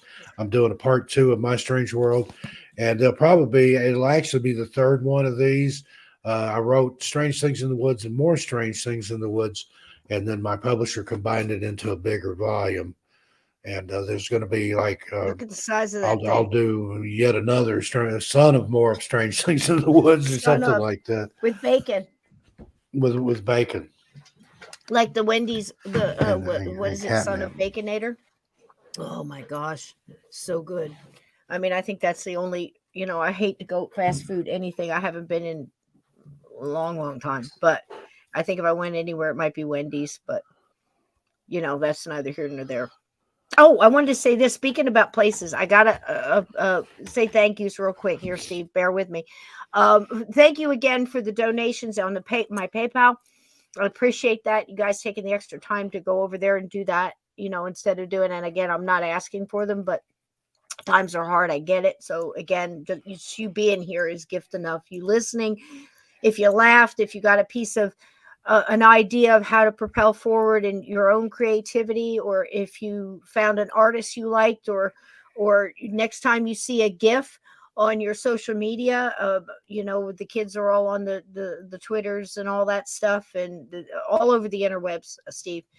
And you see these artists and these GIFs, and some of them are just silly, and some of them are wonderful abstract visualizations and fairies dancing and horses doing all, and then you've got the crazy stuff with the people in them and stuff like that too. But some of this artwork is absolutely phenomenal. So if you haven't seen them, they're the last time they're going to play. I'm going to play them at the end. It'll be the 4 songs, so that's a good extra 12 minutes if you haven't seen them. And take the time to just quietly sit and watch and let your mind flow with the music and the visuals in it, because I've placed them just in good timing to do that for you.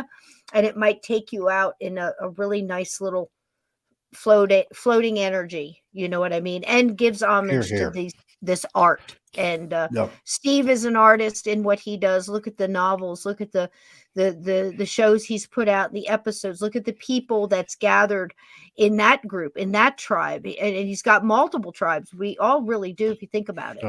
Where we feel comfortable. Missing persons, 250,000 starting, and we get like 2 million listens a month.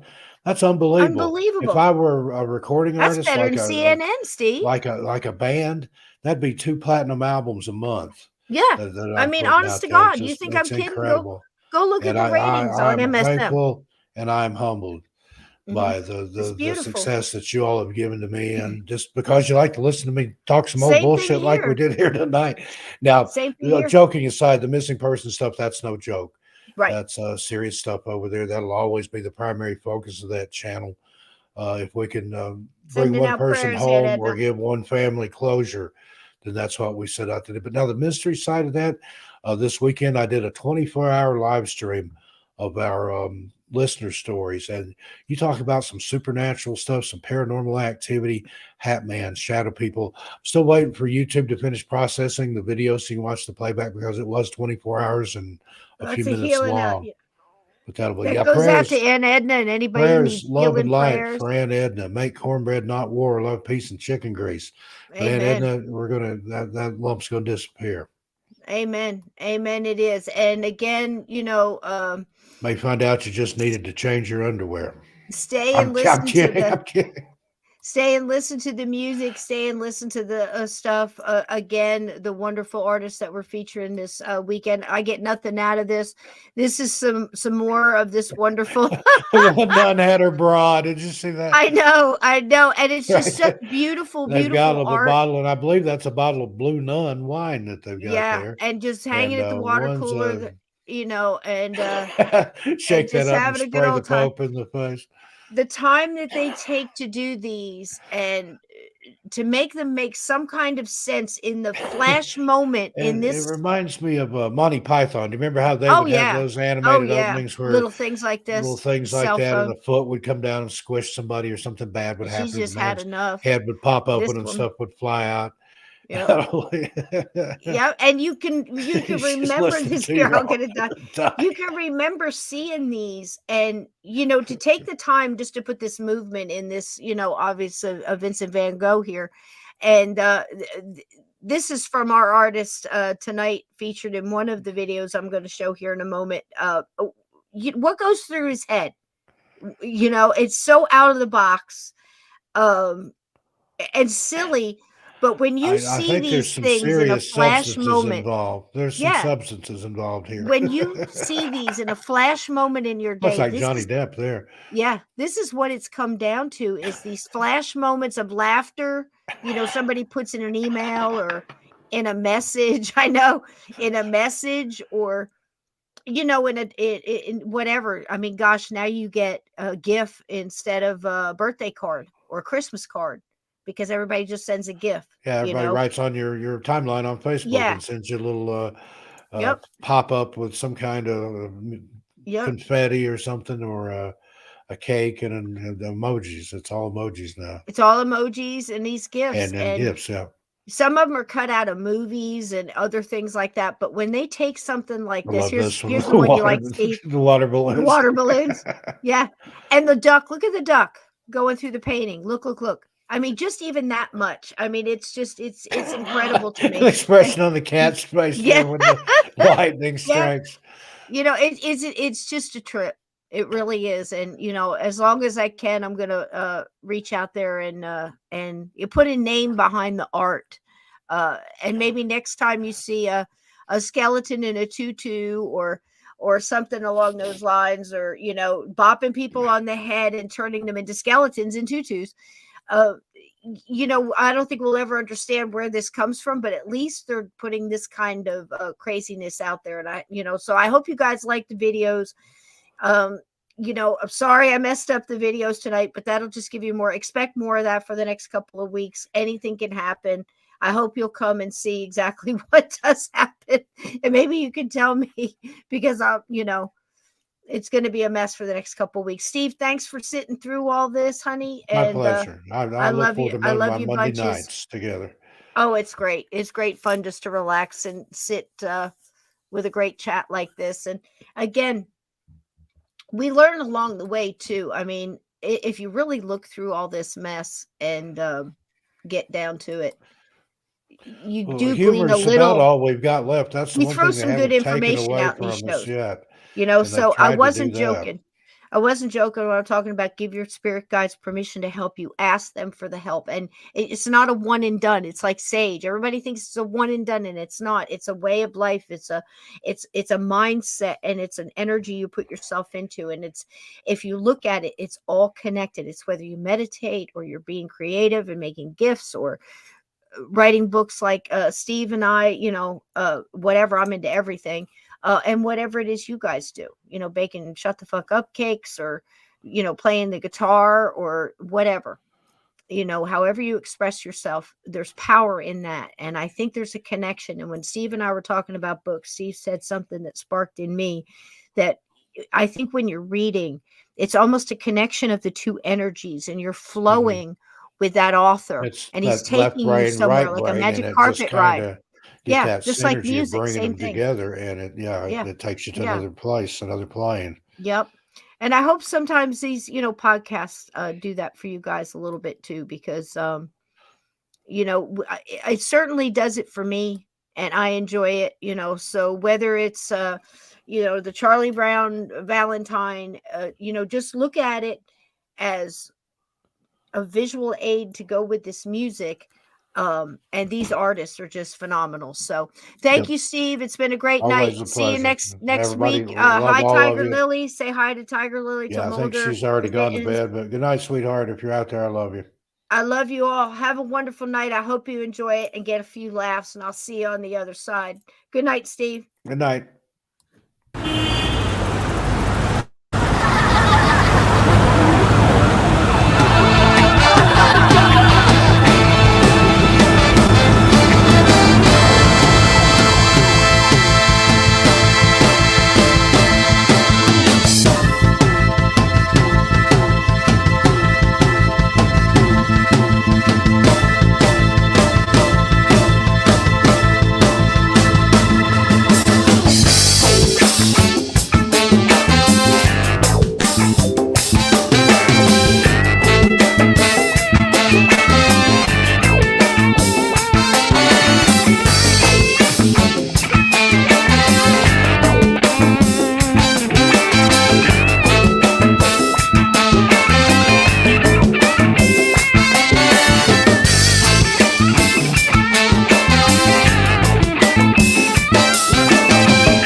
Thank you.